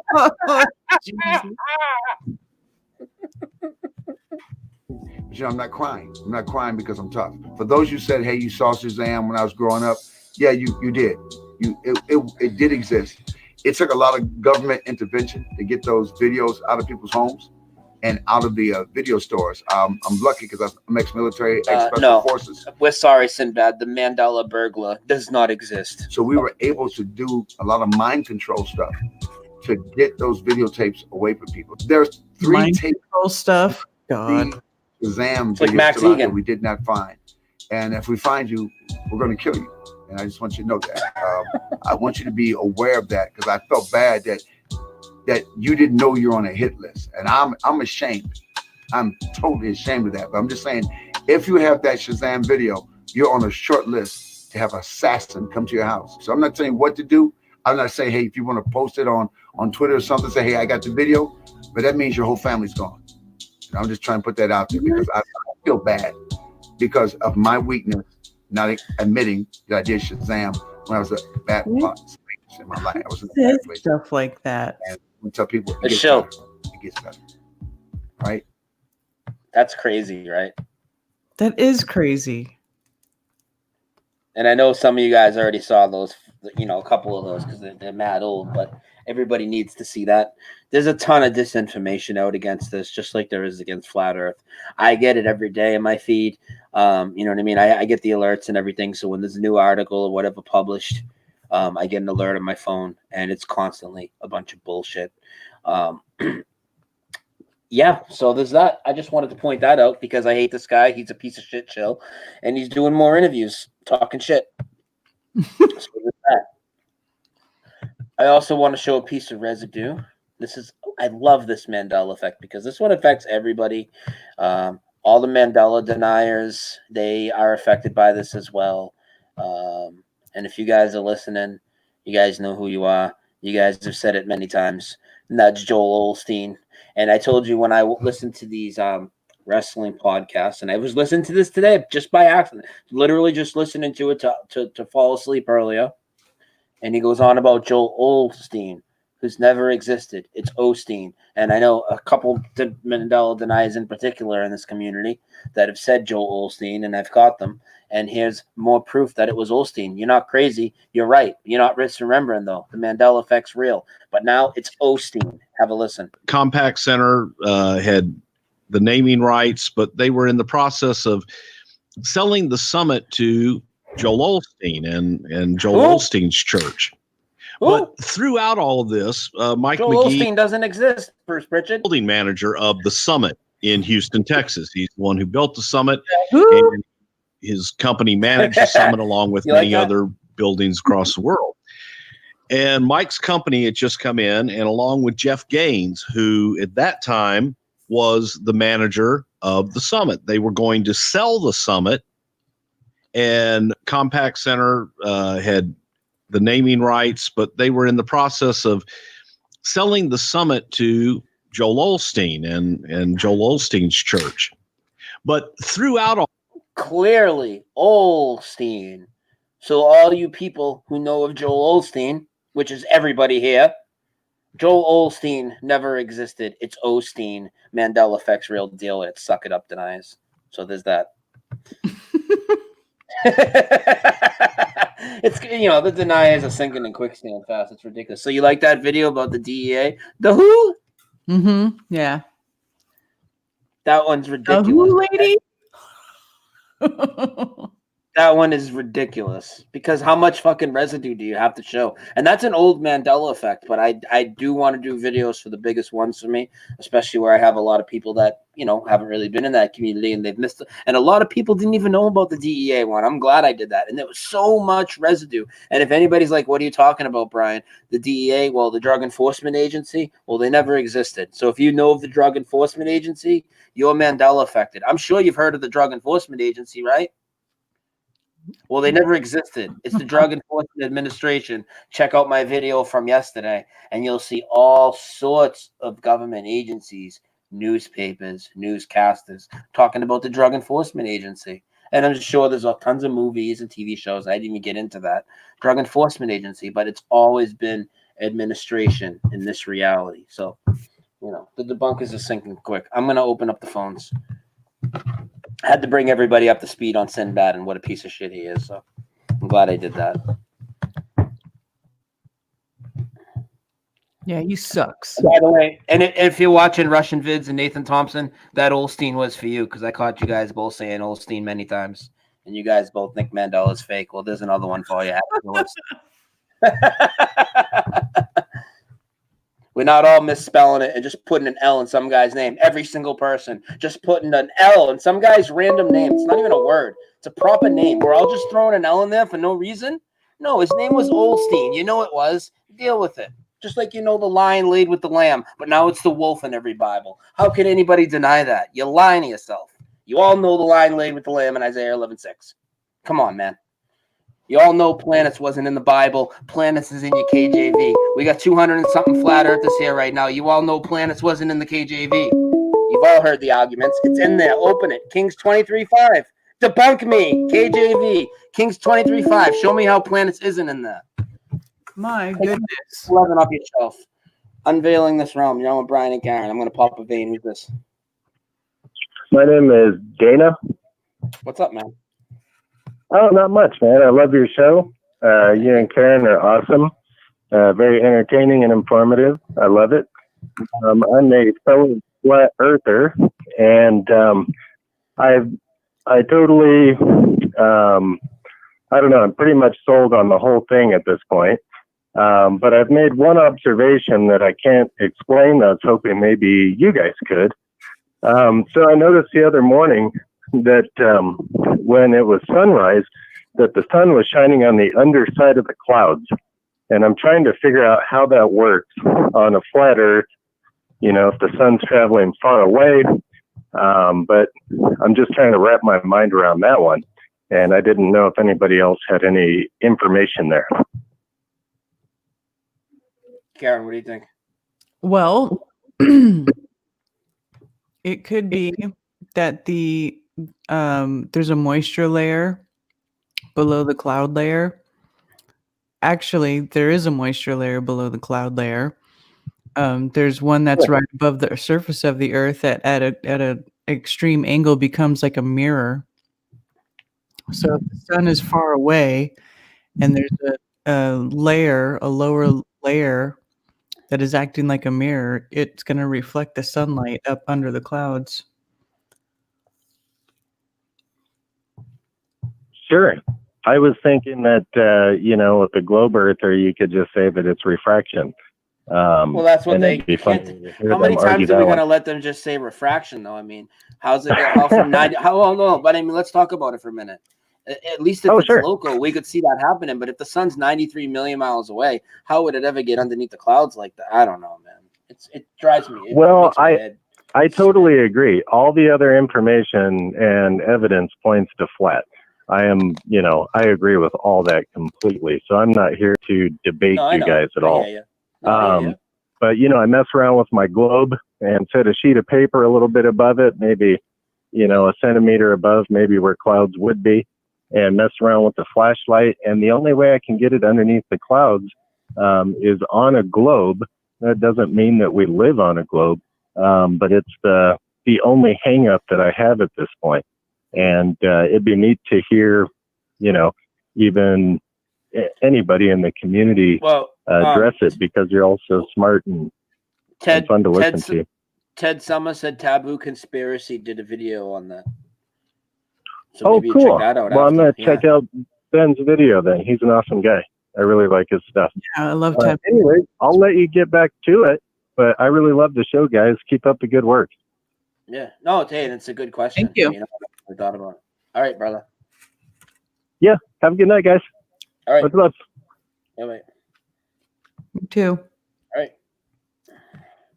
Next I call. think of which video that is that Taboo did. Ben. I don't know.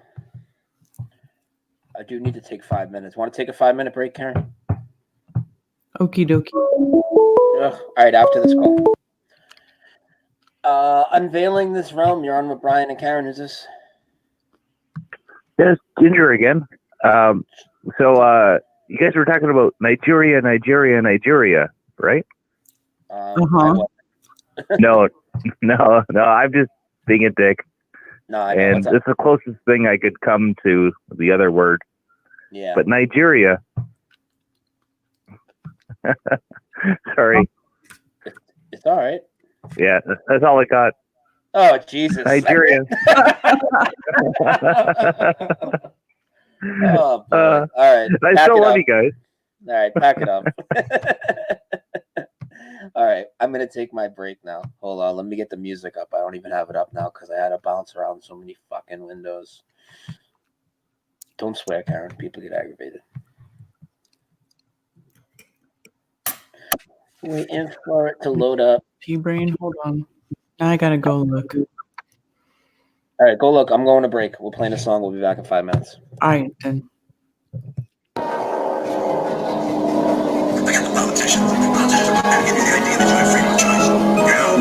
have no choice. You have owners. They own you. They own everything.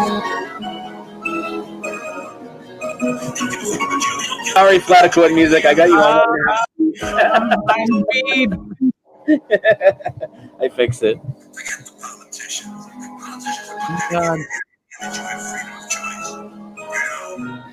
have no choice. You have owners. They own you. They own everything. They don't give a fuck about you. They don't give a fuck about you. They don't care about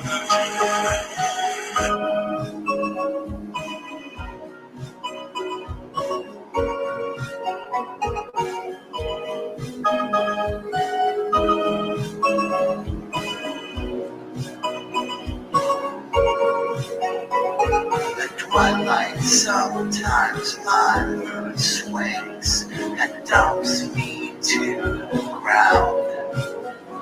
The weight of them alone, a heavy tension pressing down. Tears I cry, only drop from their eyes, and unless my soul is called to take flight, I will live and die as I see fit. They will have none of it. Spies may go with streetlights, poison pens tag up the sky. Tell my vision spread and interact as advertised. Everything that was beautiful became ugly. They stole from the sand and sea to smear it muddy, erecting empty towers to detonate at the crossroads of ash, marine, and hate. Tears I cry won't be drawn from their eyes, and unless my soul is called to take flight, I will live and die as I see fit. They will have none of it. I will not adopt their sorrow, or let them make me fear these serene nights. I will live until I die, and they can't buy the rights.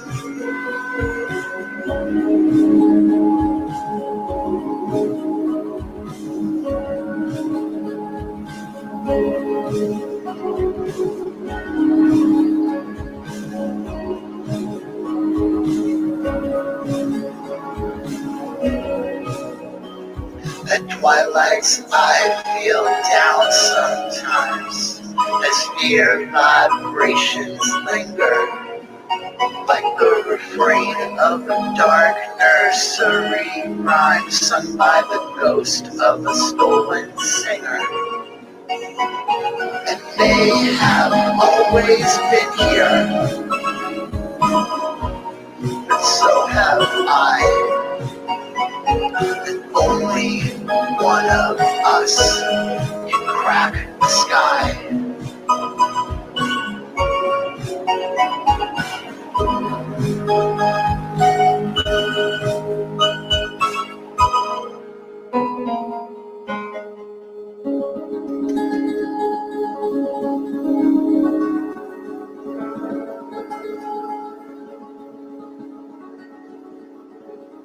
It's called the American Dream because you have to be asleep to believe it.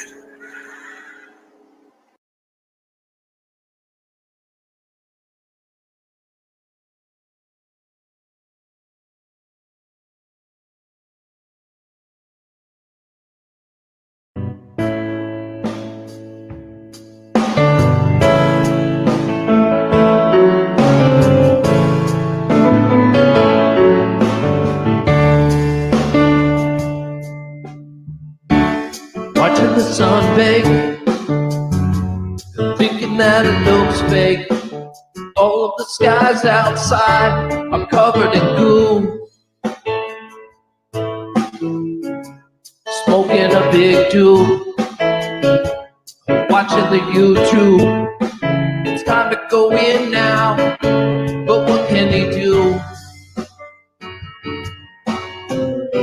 Staveley's going live again in Centerville, searching for truth. All right, everyone. Welcome back to Unveiling This Realm with Brian and Karen. Oh, excuse me. I will get the phones back open. 1 second. Karen, you there? I am here. I am back. And I will open the phones. So I noticed you guys put a bunch of links in the chat for the last caller. So if you're listening, last caller, if you didn't notice, check the chat. And the phones are open.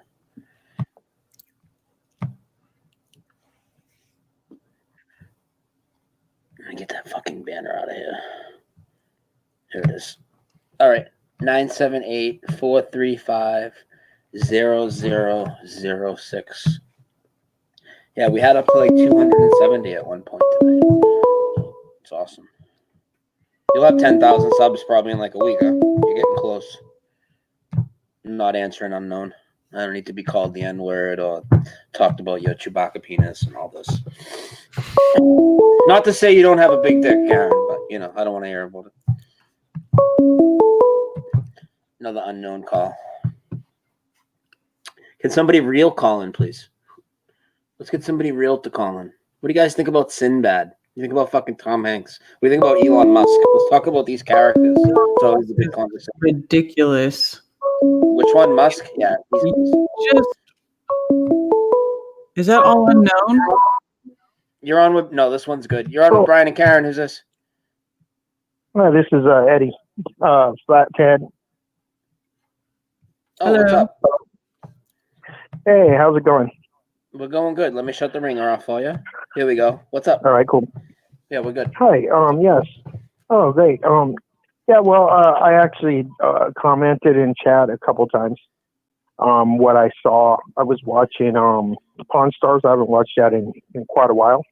Yeah. It was about the only thing on. So anyway, I was watching it, and the Kurt Cobain Residue signed album KURT. So it's like the guy doesn't know how to spell his own name. Why? It's CURT? Yeah, that's what it is now. Oh, okay. I didn't even realize that. With my, I don't even know what it was. Was Kurt Cobain with a C or a K, Karen? As far as I know, it's with a K. So it's a C now? It's a C now? Because I remember K. Yeah.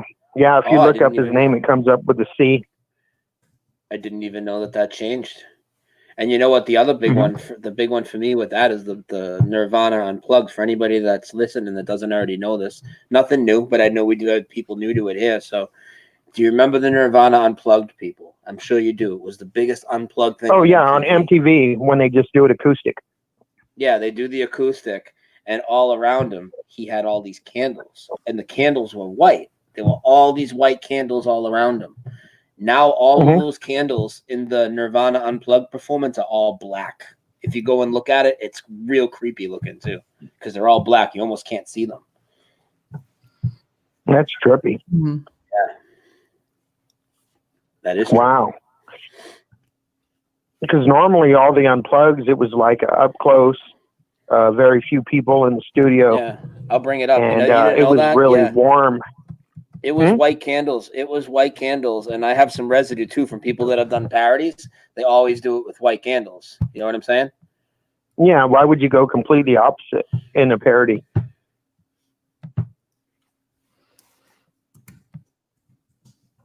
Right? Oh, did you say you were going to bring it up?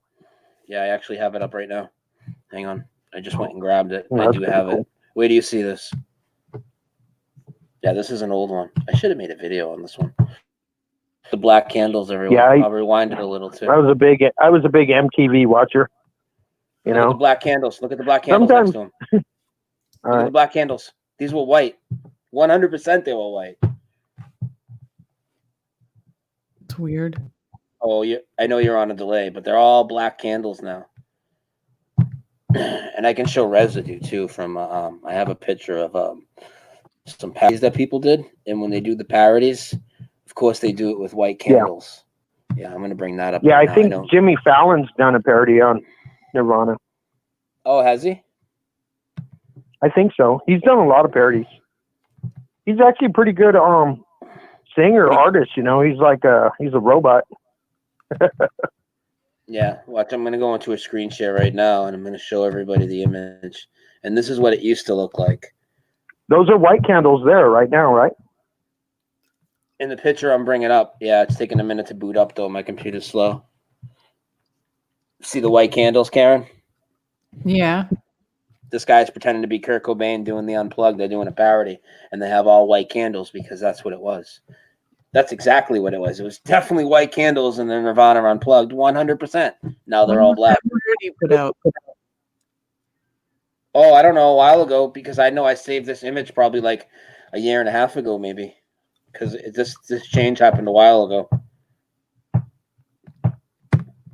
Oh yeah, that's really obvious. Oh yeah, dude. I mean, I know it was white candles. The black candles look so stupid. You almost can't see them until you see the flame, you know?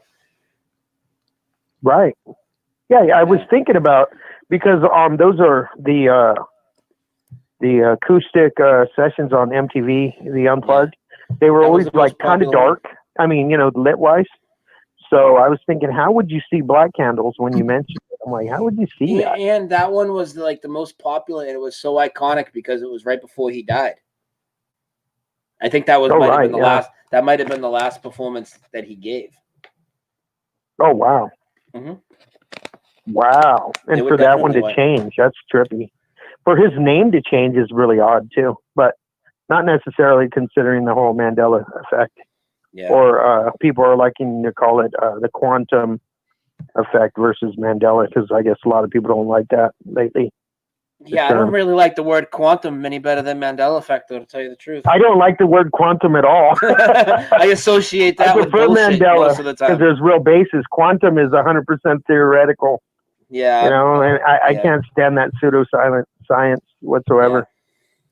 Hey, the other thing I wanted to bring up, but I figured you probably already know this. You know that Star Search, Ed McMahon hosted Star Search. I guess it was his creation. Yeah. Unless he was just a host, I think it was his creation. It was his baby. Yeah. Well, you know, that's where Shazam. That's where Sinbad was discovered. Yeah, it was somebody brought that. I think it was you that made a comment about it, and I went and looked after I seen Oh your yeah, comment. okay. Yeah, exactly. Yeah, I did make a comment about it, and you looked it up. Is it showing up that's where he was discovered on Star Search? Yeah, but I could only find his second appearance on there. He was on there for like I couldn't find his introductory appearance on there, which I was trying to find. So if you can find that, let me know. I found his. I think it was in like 1987. He was back on there for like a second time, and maybe even several times in already, but it wasn't his first time. I didn't see that. I want to see the first interaction with him and Ed. Yeah, he was going up against a model. Her name was something De Vasquez or something like that. Devin De Vasquez, I think her name was. And that's who he was competing up against. And of course, because I'm a tad older, 51. Yeah. So I saw it when it was happening. So I'm literally going 100% by memory. I haven't seen any, you know what I mean? It just occurred to me the other day that, wait a minute, Ed McMahon came out with all those BS commercials, the 20 new commercials, him and Dick Clark. And then Shazam made that total Mandela video with the Berenstain Bears in the background. Berenstain, I guess, was the Steen. Oh yeah, well he did that. But that was a couple years ago. Fruit Loops. That wasn't recently though. Yeah. You know that, right? Okay. Yeah, it wasn't recently, but the fact that both Ed McMahon and him are that those are coming, that they did that. I mean, because obviously the Ed McMahon ones are really odd because they didn't exist. I got and now they exist. I got pictures of Sinbad with Tom Hanks too. Oh man, another connection. Oh, that's trippy. Yeah, the two biggest fucking shills. The other thing I was going to bring up is and this one's going to be big for you if you haven't seen it. So on the a different episode of Pawn Stars, I think it was the first one I was watching. I actually stopped it and I took a picture of the episode and everything that it was on, just in case you wanted to know. But there was a Star Wars historian on there, and he was with the main character Rick, and he actually went to London, and it was the studios that they shot Star Wars in, right? Yeah. Studio 7, I think it was. Anyway, so he's this blew my mind because he showed him a signed poster. Everybody signed a poster, from the first Star Wars, of course. Mm-hmm. And then he goes on to show him, of course, the lightsaber, Han Solo's lightsaber, and then, or was it Luke Skywalker's? I think it was Luke Skywarker's. And then Han Solo's his gun. Yeah. And they're just all props, of course. And then he gets around to, he opens up a box. It was a historian and then the museum curator type of guy, I think. And he opens up this box and he pulls out, guess what? The medal that they hung around. And here's what this is what blew my mind. Do you have one for Chewie? The curator guy. Did he have 3 of them? He had one for Chewie too? Did he have one for Chewie Well, too? here's where it gets interesting. He literally says, here's the medal that Princess Leia hung on the necks of Han Solo and Luke Skywalker, but not Chewie. Chewie didn't get one. And I was like, what? He said it like that? What? He said it just like that. There was no reason for him to even mention Chewie. But he mentioned him saying that straight up. but not one for Chewy because Chewy didn't get one. And I was like, oh my gosh, I got to share this with Brian. Oh, that's a straight up backstory disinfo fucking piece. Oh my gosh! So I want to give you the episode so you could possibly look it up and you'll see it for yourself. Do you know what episode number it is? I do. I just got to look at my phone. Can you give me 2 seconds? Yeah, go ahead. All right. Oh man. See what I mean about the Disinfo campaign ramping up? Oh, they just come out and say that. By the way, Chewy didn't get a medal. Well, why would you even say that? If you know, like, why would you just say that? It's so fucking ridiculous, dude. And Chewie definitely got a medal. For those that don't know what we're talking about, at the end of Star Wars, the first one, A New Hope, Episode 4, there's a medal ceremony. Leia gives Han a kiss on the neck, throws the medal over Luke. Same thing to Han, same thing to Luke, kiss, and then the medal over the neck. And then Chewie is so tall, he has to bend way down. She throws the medal over his neck. He looks up, roars, and then it cuts to the credits, and it's looking at the stars. Well, that's gone now, and Chewie don't even get a medal. On your own movie. Man, Pop it in. Chewie doesn't man, get I don't a medal even have if you to. deny us. Yeah, I don't even have to see it. Everything you just said, I remembered exactly that way. I haven't watched Star Wars in forever, but I remember him having to bend down for Princess Leia hanging around his neck. I totally remember that. Yeah. And then all of them were standing there at the end with the medals on them, you know, in a line, right? Remember? Yeah. Yeah. And now that's not on your own Star Wars, no matter what version you have, people. No matter what version, your physical copy on your shelf. Pull it out right now and debunk me. It's simple. I'll air it for you. Send it in. Show me. It's a trip because I have both like two VHS players in my storage. Plus I have the trilogy, which I never actually watched them. I literally bought them just to buy them because it was just for sale. And I'm like, oh, I'm going to buy these. And I probably bought them about 10, maybe 12 years ago. And I never watched them. So I'm actually kind of afraid to watch them because I know the Mandela effect is a real thing. And I already know it's going to be different, but it's going to just kind of trip me out a little bit more having the actual evidence of a change in my hands, you know? Oh, yeah. So here's the name of the episode and that sort. Okay, hold on a second. Yep.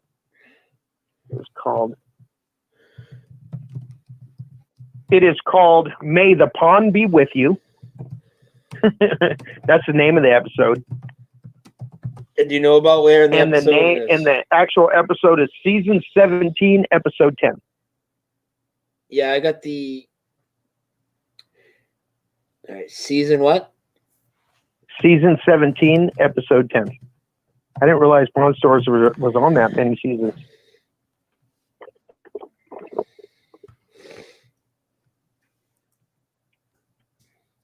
That one was nuts, though. When I saw that, I was like, "You got to be kidding me!"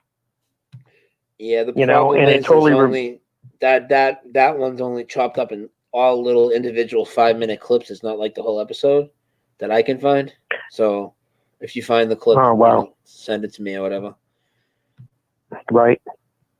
Yeah, or just find the actual episode. You know, on like Netflix or what would it be? What would it be on? Would it be Netflix? I'm not even sure if Pawn Stars comes on Netflix or Hulu or one of those, and you might find it. Yeah. But that one, like I said, that one just like I went, what? What? Are you kidding? Anyway, those are the two basic ones that I wanted to share. All right. Awesome. Thank you. All right, man.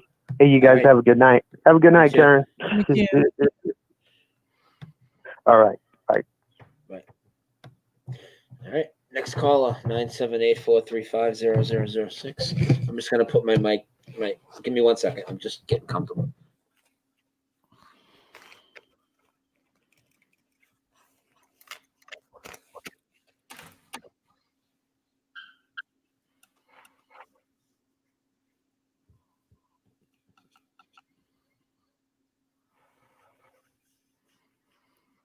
Is everything okay?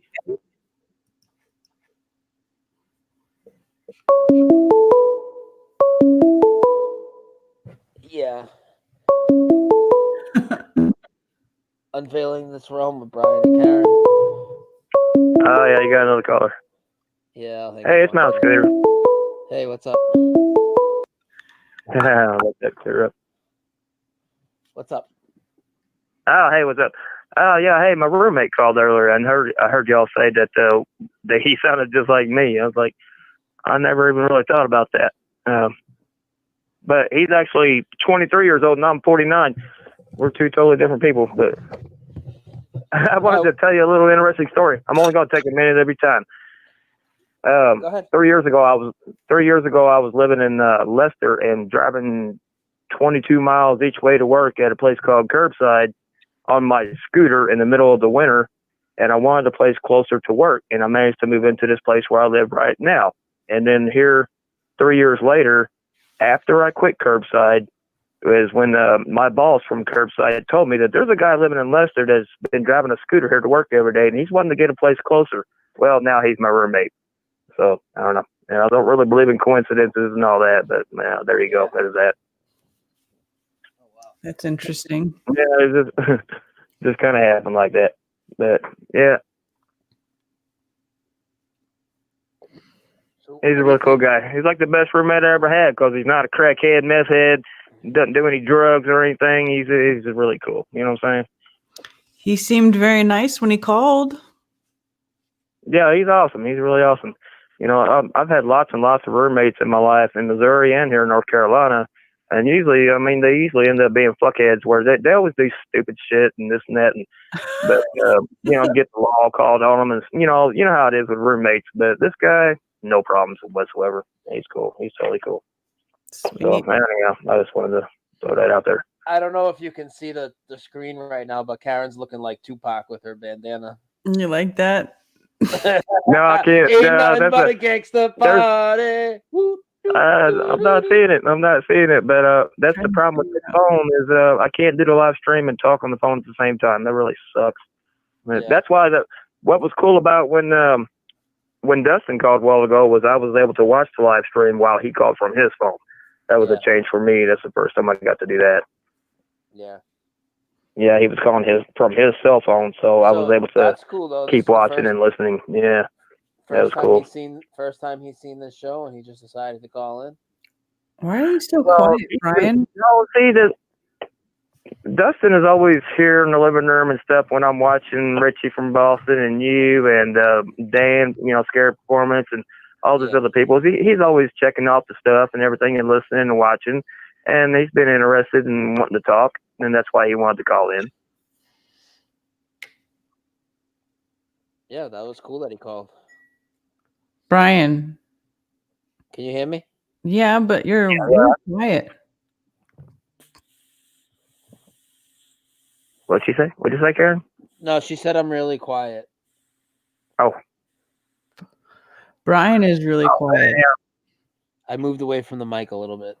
Sorry. Oh.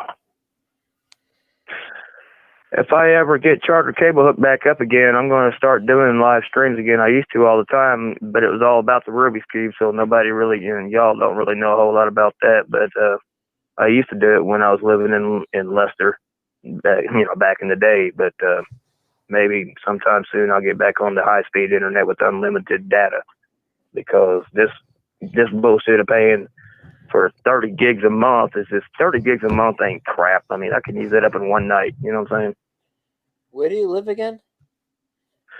When I was using Charter Cable, it was like unlimited, and I could do anything I wanted with web streaming and all that. And now with the plan that I have, I'm going through my cell phone through Boost Mobile. So the plan is that I'm paying for is like $60 a month for 30 gigs. And you can't be doing live streaming and all that with 30 gigs a month. That just don't work. And so, yeah, maybe someday I'll get back on Charter Cable for the internet. Yeah, I couldn't imagine being capped at 30 gigs. I don't even know how quick I would go through that. Oh, yeah, man. With the downloads and stuff that I used to do back in the day, and even with what I do now, I got to watch all my videos in like 240, instead of 720p and this and that. I got to bump it all the way down on YouTube to like, the lowest settings just to be able to make that 30 gigs last a whole month. That's the way it is for me. So, Well, gotta do what you gotta do. Use that Wi-Fi. well, what I do is I tether my phone to the computer. I use the data that comes in through my phone, through the plan on the phone, and I tether it to the computer, and that's how I do everything on the computer, is through that tethering. I So, used to do that back in the day. Yeah. I used to do that back in the day. So, because I don't watch TV, I stopped watching TV back in 2006. So I don't have charter cable. I don't have satellite. I don't have none of that junk. I don't use any of it anymore. Yeah. And the thing, and you can buy, there is that bare bone system with charter where you can get internet only, but they try to talk you into all the bundling bullshit with the TV and the phone and all that crap bundled together and blah, blah, blah. I ain't doing none of that bullshit. All I want is the internet. And yeah. So maybe I'll do that again someday. Yeah. I have the landline with that. You have what? I have the landline with that, with my internet. Oh, you mean like DSL? No. Like, like the cable bundle thing. Oh, yeah, charter, well, yeah. But not charter, yeah. But I know what you mean. Spectrum, no. Now they call it Charter Spectrum. Yeah. Up here we have Comcast and they suck. Comcast. Yeah, they rip. I think we had a Comcast system going on there in Missouri way back in the day, a long time ago, and then Charter took over. Yeah. Seems like Charter took over a lot of stuff, but I don't know. Different regions. Comcast. Wow. I don't know. I like my cable internet, though. In Missouri, there was a period in Missouri for a couple of years when I was way out in the woods, and the only thing I had was satellite internet, and that was just horrible. That was just absolutely horrible, and it was way too expensive. Yeah. Ooh. Yeah, it didn't even come from satellites. It was just horrible ground reception. They ripped you the fuck off. Yeah, and they'll limit you on what you can do. If you would run over a limit, like even during 1 week, if you was to download too much stuff, they'll knock your speed down to dial-up speed for a couple of days, and then they might bump you back up a little bit. It was just incredibly stupid, and it was expensive. It was really expensive. Yeah, that's crazy, dude. I think internet should be a utility just like water and electric and everything else that you have in your house. Internet should be one of those options because it's readily available everywhere. I mean, seriously, the signals are there. Everybody should be, just like cell phone data. It's not like it's costing them a lot to provide it. Come on now. They should give it to everybody for real. Yeah, but they're not going to do that. It's ridiculous. They're making too much. They're milking it. Yep. Yeah. Some places they still have to upgrade the infrastructure to support it. To support all that high speed internet. Right, yeah, the wiring and all that. With the thing with Elon Musk sending up all those satellites to make internet available for everybody, you think that's going to work? You think that's going to be a good thing? I don't know. All the balloons. What's the plan now? He plans on having like 30. At first, he said 30,000 satellites worldwide to provide internet for anyone around the world, right? Oh God, I don't know. He said he's going to put 1 million people on Mars. Yeah, he said that too. Now there was the latest I heard is that there's already 8,000. He's already sent up like 8,000. I'd never heard that was 8,000 what? Satellites. These little tiny satellites. He plans on putting up 30,000 satellites that are orbiting the Earth to provide internet to anyone on Earth. If you're out in the middle of the sea, if you're in the desert, doesn't matter. In the jungle, doesn't matter where you're at, you'll have internet. Wow. That's his plan. We know it's completely fake, but that's such a ridiculous number too. 30,000. Yeah. I think it's called Skynet, right? I think it's called Skynet. Yeah. I have no idea. Yeah. And so far, there's been like 8,000 already put up. That's what they're saying. It could be all lies. Yeah. That's crazy. I hadn't heard that. But hey, I'm going to get on to the next call, all right? I'm going to get on to the next caller. Right on, bro. Hey, it's good talking with you, Brian, Karen. Love you. All right. Take care. Love you too. Right. All right. Yeah, that's a lot to even say that they're doing, 978-435-0006. They don't. And how do they even know? How do you, yet when people go out to these places, they still don't have internet, right? Like, how do we even know that that's working? Who's out there testing it? Who knows? They could be saying any old shit.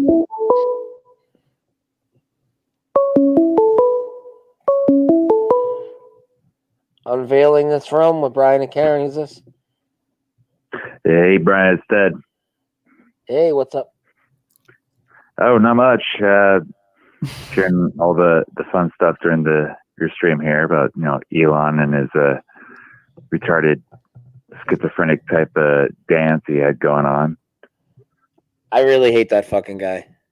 Oh, I know, you're right. He's like, you want to bash his head through the windshield of this stupid fucking 5-year-old Tonka truck thing. Oh, he's so ridiculous. Let me take my headphones off. Hold on. Yeah, I can't stand that guy. He's so ridiculous, man. People really think he's a genius. That's crazy, right?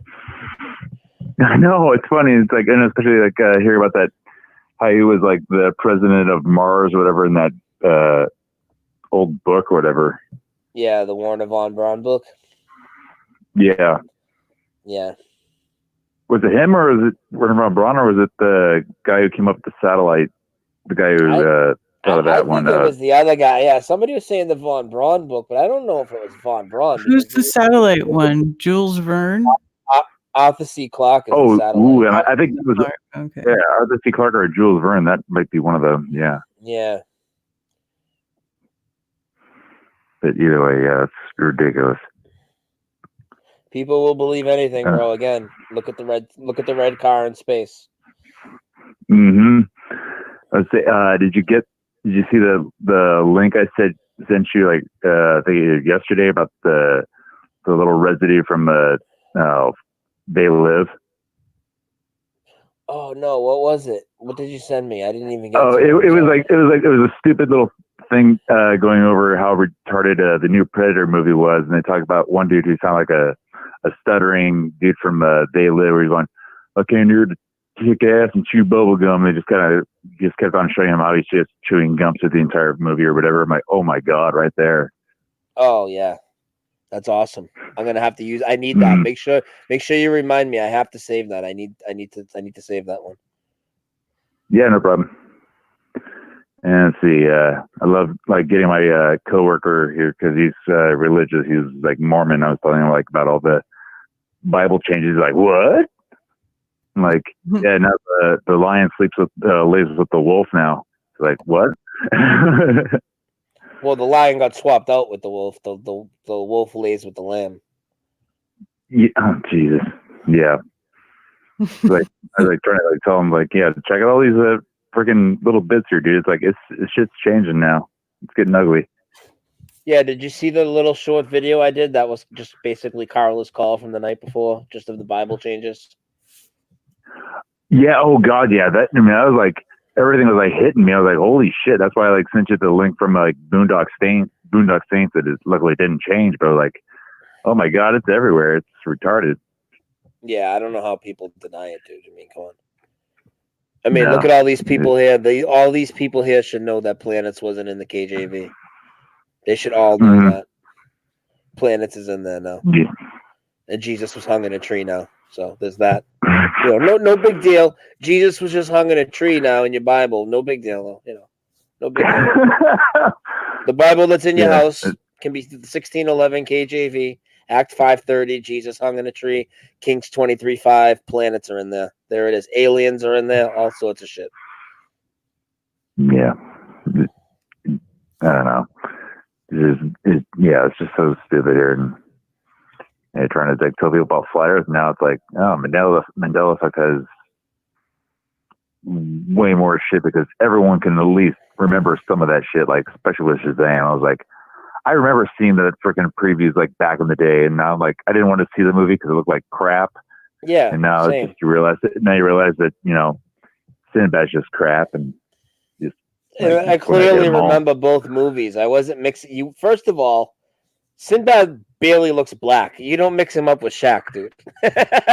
Yeah, well, I was with Flatter Fokker. That was the bad part. But it's like, he had like the little blonde mohawk. He's kind of tannish, but he just looks fat. Yeah. I'm like, yeah. Hopefully Fokker doesn't like tune in and like start yelling at me. No, we can shit on him. Fokker's a faggot. Oh, you want to hear like the faggot story about him on that that I can know of.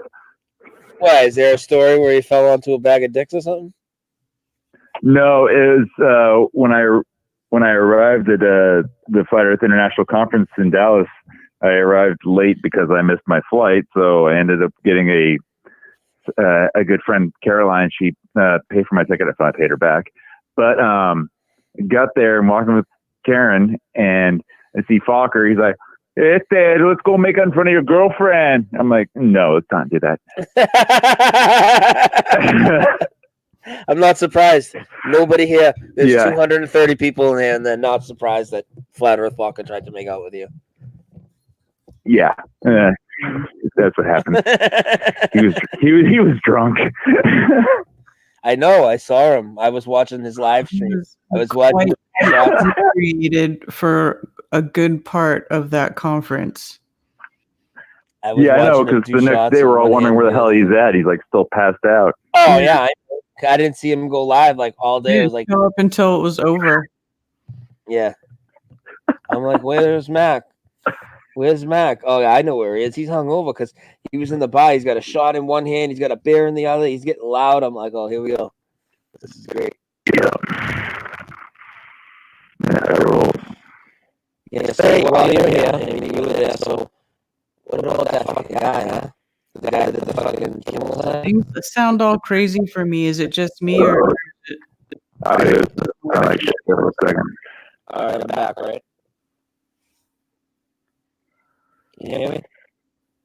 Yeah, I hear you. Good. All right. Does it sound like a story besides me? I can't hear shit right now. It's really bad right now. Damn. Hold on. How about now? Can you hear me? Bad audio. Hey, you sound like you're permanently gargling. Okay, so it's not just me. Brian, are you okay with to deal with that? Oh. Yeah, we're going right now. I'm trying to fix it now. Ish. Fuck. Just stay on it. I'm going to solve my audio, guys. Stay on.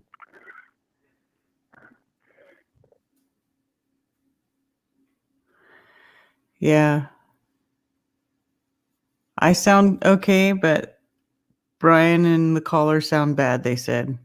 Brian and Ted sound bad. Just give me a second. I'm resetting all this. You can probably hear me. I can't hear you yet. You sound better now, Brian. Okay. Can you hear Ted? Ted. I don't hear Ted talking. All right. It's going to take a second. I got to set up a few more cables.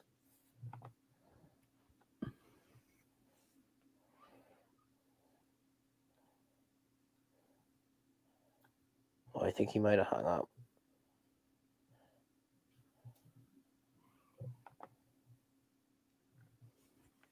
I hate when these things fail on me like that. Sorry, guys. All right, Karen, you can hear me? Mm-hmm. And yeah, Ted hung up. Ted, call back if you want. Sorry about that. I don't know what happened. 978-435-0006.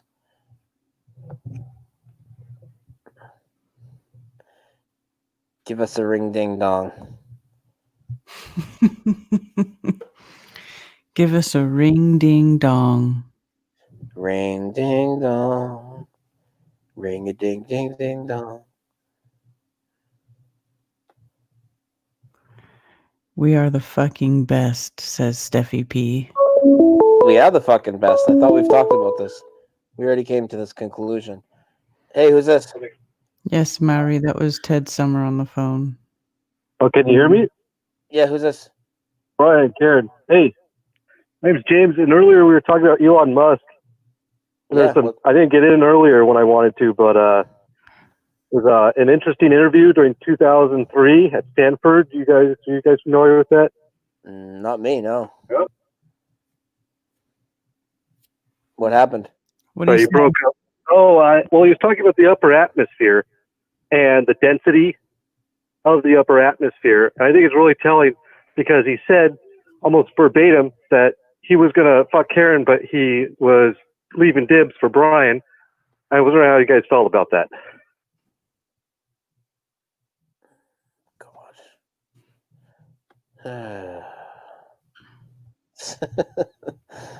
Terrible. What just happened? I hung up on that guy because of what he just said. I just took too long to get to the damn thing. I couldn't fucking get to the window. People are sad.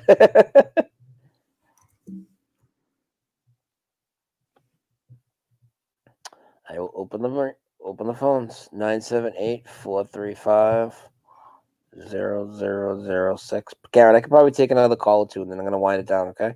Okay. That's okay with me. I'm trying to find the picture that NASA or that. Oh, here we go. That flat fellow was talking about because he just did a super chat. Yeah. If you can find it, do a screen share, and I'll throw it up, please.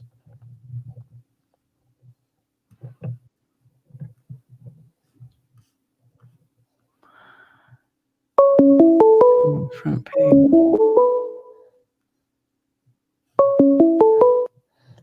Yeah, prove you're not a troll. Who's this? Sean Becker. Hello.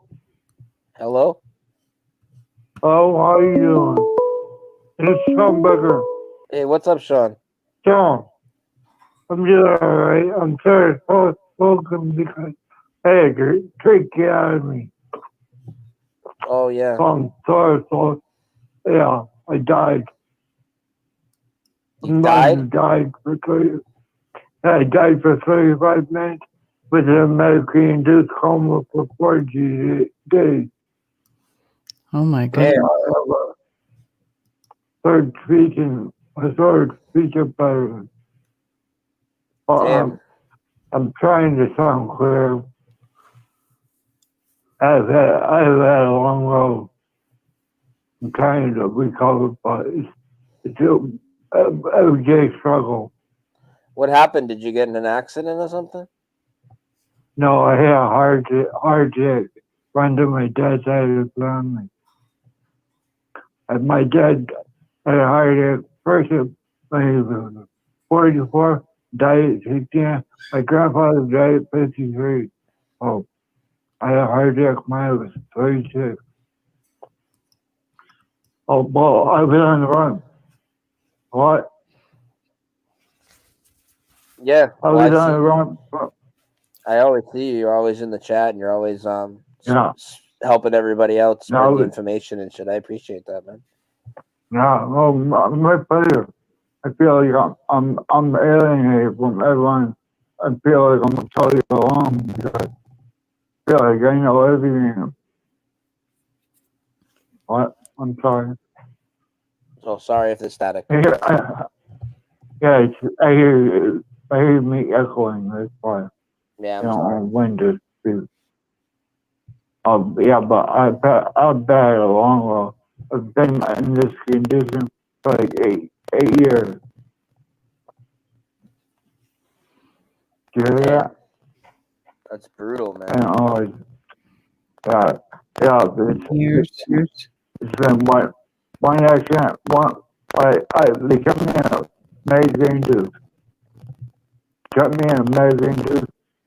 Tooth coma for 40 days. 40 days? Yeah, 40 days, and we got my bones, and I was going through therapy, and they showed up at the end of the bed, where they were trying to go to outpatient therapy. Showed up at the end of the bed, broke my right foot, broke my left hip. Then I was in therapy, and broke my right hip, then on my right leg. I was like, I can't stand anything. I need to sit down. It wouldn't let me sit down. Broke my right hip, so it was up my legs for 6 months. I could do 6 months of trying to do a sliding board totally. Then in 2015, I broke my pelvis, my upper. Before that, I broke my right leg. I had so many breaks. Osteoporosis caused it my knee. I was on the run from the FBI for 12 years for based on this crime. They put me out, made me into a coma, kept me out for so long that they weakened my bones. I got osteopenia, and it got worse and got osteoporosis.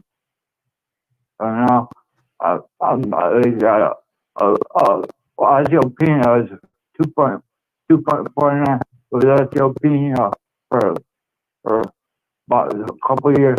And then you did bone density scan, and I was at 4. So if I try and stand now, I'll probably have to try and build my arm strength up again.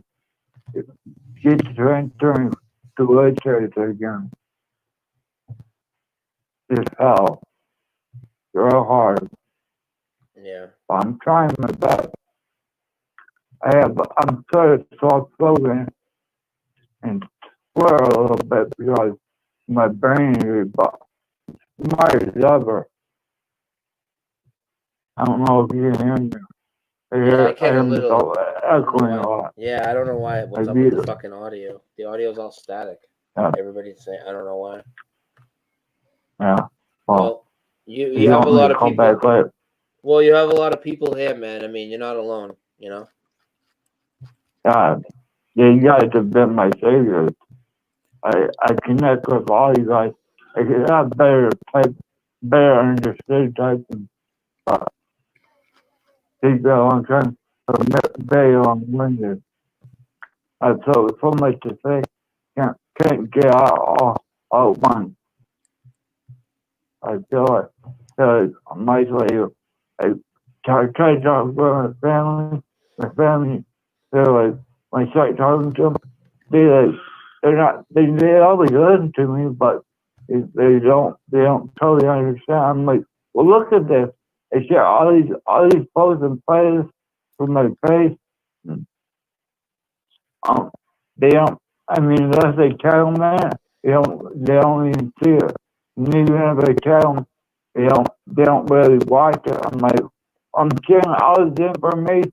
I'm like, I tell my daughter just had a baby, a grandson, my first grandson, and he's really cute. Really handsome. Don't get a flu shot. Now they're done with the flu, so Yeah.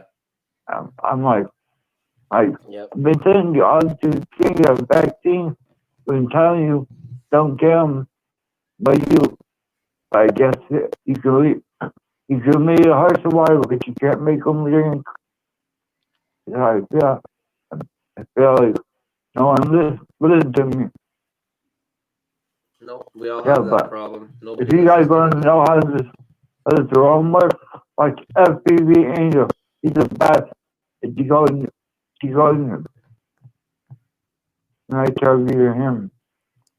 Oh yeah, FPV Angel. Mhm.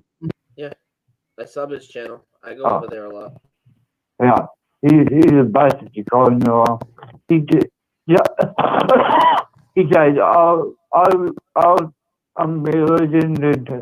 religion, research, religion, and technology together. So, I'm sorry, I'm going to clear my thought on. But yeah, he said all religious policies and technology together. Yeah, so he's a one conscious of being under culpas. They're all of them right here. So Mm-hmm. yeah, they're great. They're the ones who One overturn because came like to the coal picks, yes. APM research. Mm-hmm. They decode them better than anyone I've ever seen. They're fire Peter and Pete. They are fire scientists who demonstrate everything they claim. On camera, you can see them like water. It's not H2O like we're told. They demonstrate it. They do a scientific experiment where it's called Peter and enzyme Pete. I can show you a link. Tell them Peter and Pete, a fire scientist. They demonstrate everything they can. FPV angel, one conscious, behind the culprit, eternal life, and a conscious by the. I don't know if he like both Sanchez, but he's pretty smart at cosmology, but it would be nice to both of away with the consciousness they built on their time. He nonsense is his name. I know you're going to understand. Yeah, he's a well conscious father. If anyone wants channel suggestions, go to my channel and click. I have over 500 playlists, music, and truth. Everyone has a piece of the puzzle, but I feel like I've been collecting so much, but I have pretty much complete playlists for every channel I follow. It feel like because every channel I try to add another one, I lose one. So now I think I'm at the limit. So now I have to pick and choose. I share some on my timeline, but you're my friend on Facebook, so you guys can see. Anyone who wants to send me a friend request, I share all the stuff. You can see all the things I share, but I don't overwhelm you guys. Cause I share like some days I share like 20 pages in a day. Yeah, so I post most of them on Twitter and Facebook. So if you have Twitter or Facebook, you can find me. I set the post to public, so I'm sick of hiding. You should only share it with my friends, but I don't care anymore. Yeah, no, I do it public now too. I don't care what the family and friends and all those other people think was the alleged friends. No, I don't want them. I don't want them. I don't care. We're not in. I'm only writing truth. As far as I can see, it's the truth. I don't care. I don't share things lightly. I just take my time, do my research. So I feel like logical and the line by the lion man is king. Feel that. Feel like I'm disabled, but smart as hell. Feel like I'm married from Lebanon.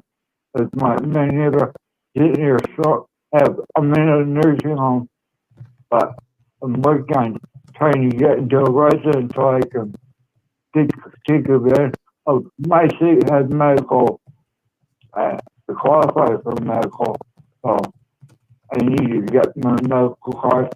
But to do that, I need to be in a this is a very funny story, but you don't allow talk.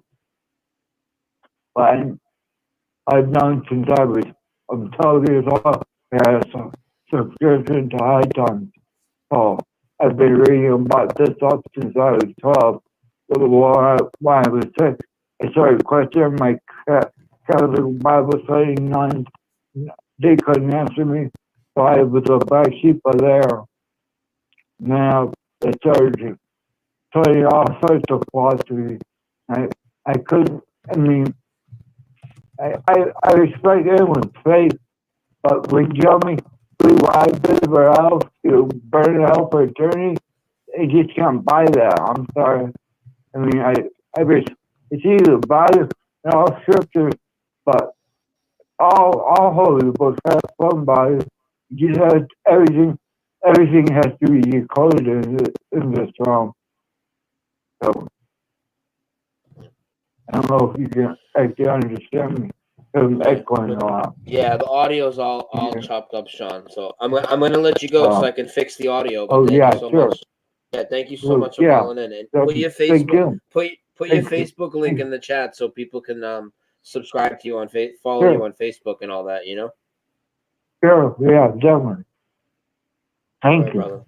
Thank you. Thanks for calling, Sean, and for always being in chat. Thank you, Sean. Karen, can you give the chat a shout out while I reboot my audio? And I'll grab a snack real quick. I'll stay on a little longer if I can just grab a snack out of the kitchen. Okay. All right, I got to reboot my audio, so you're going to lose me for a minute, so I'll just put you on. Sorry. All right, I'll reboot. If you lose Karen, she'll be right back, and I'll be a few minutes. I want more Bigfoot, Karen. What do you want more about Bigfoot? I want more Bigfoot too. It's quiet around here though because it's winter time and it's cold and I don't want to be outside.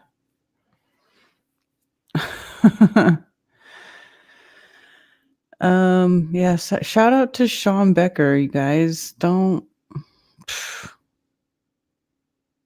be haters, y'all. Northeast Native, Mr. Law.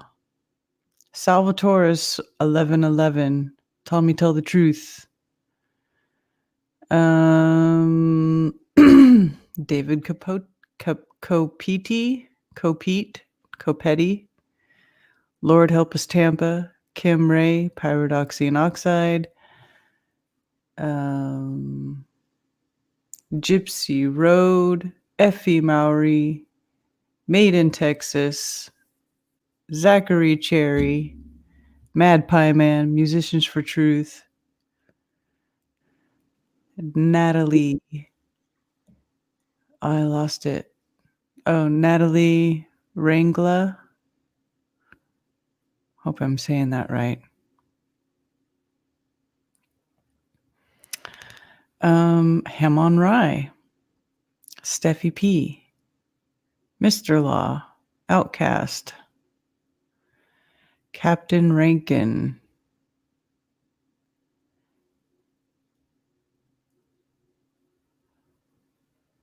Cassandra Johnson. How am I? Am I staticky or am I good? You sound better now. All right, I'm going to grab a snack real quick. Okay. You still haven't grabbed your snack? Good God Almighty. Okay, so who else is here? Lunar Sky Clad. Did I already say that? Christian Soldier. Drink water. Rob Dirt. Doc Michael. Hey, what's up, Doc Michael? Steve Finneran. Jay Zimma. Wake up already. Nightbot. Ceiling Fan Man. Dr. Law 0206 Contraption. Mountain Scooter. Ted Summer.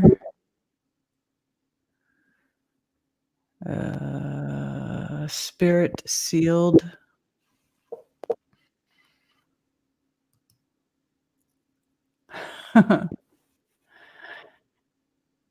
That flat fellow. Yes, I see. I know you're here, Ted. Everybody sub Tommy, which is that flat fellow right there.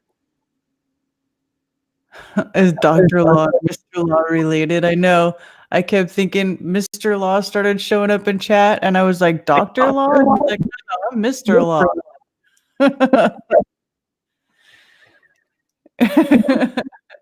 It's what I did the very same thing. It's so funny.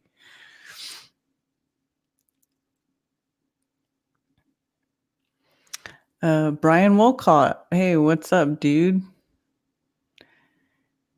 I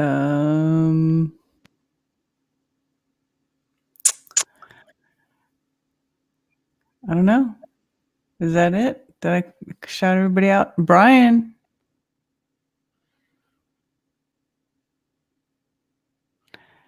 Deborah O'Connor. Hello. Thank you, my dear.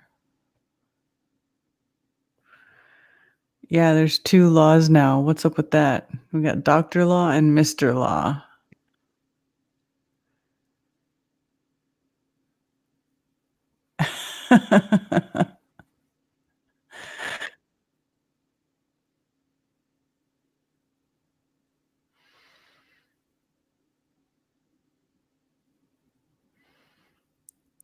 Yeah, I know. I wear them in the summer too. Although my ears get cold and I started wearing them around my ears. I have this other thing that's made for putting over your ears though, but I always forget about it and I end up using a bandana. Because it's cold. It's starting to turn cold over here and I don't like it being cold at all. I don't like it. I'm a big sissy when it comes to cold.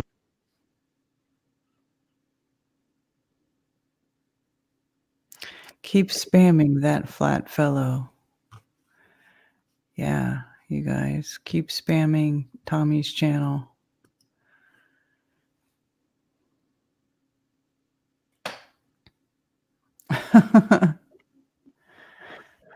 Let's see where he's up to right now.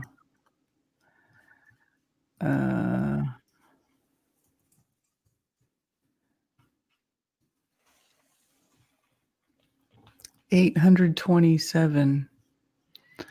Very good. Very good. Yeah.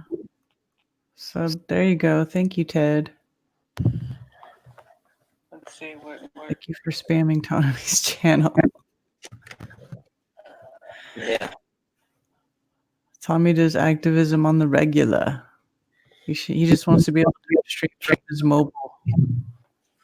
Oh my God, look at Ted spam is more than I do.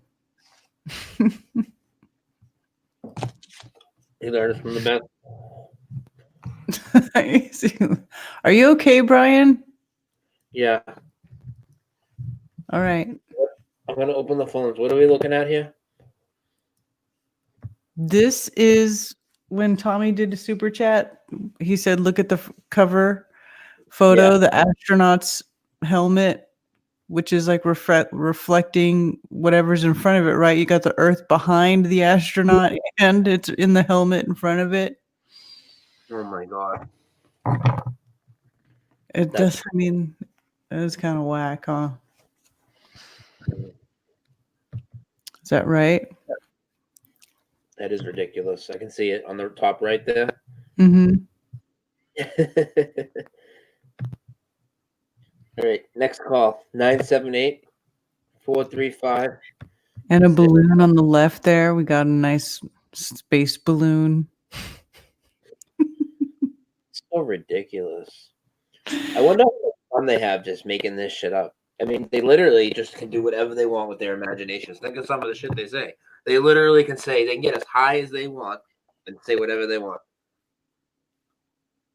Pretty much. Yeah. That's what they do. They just say whatever they want.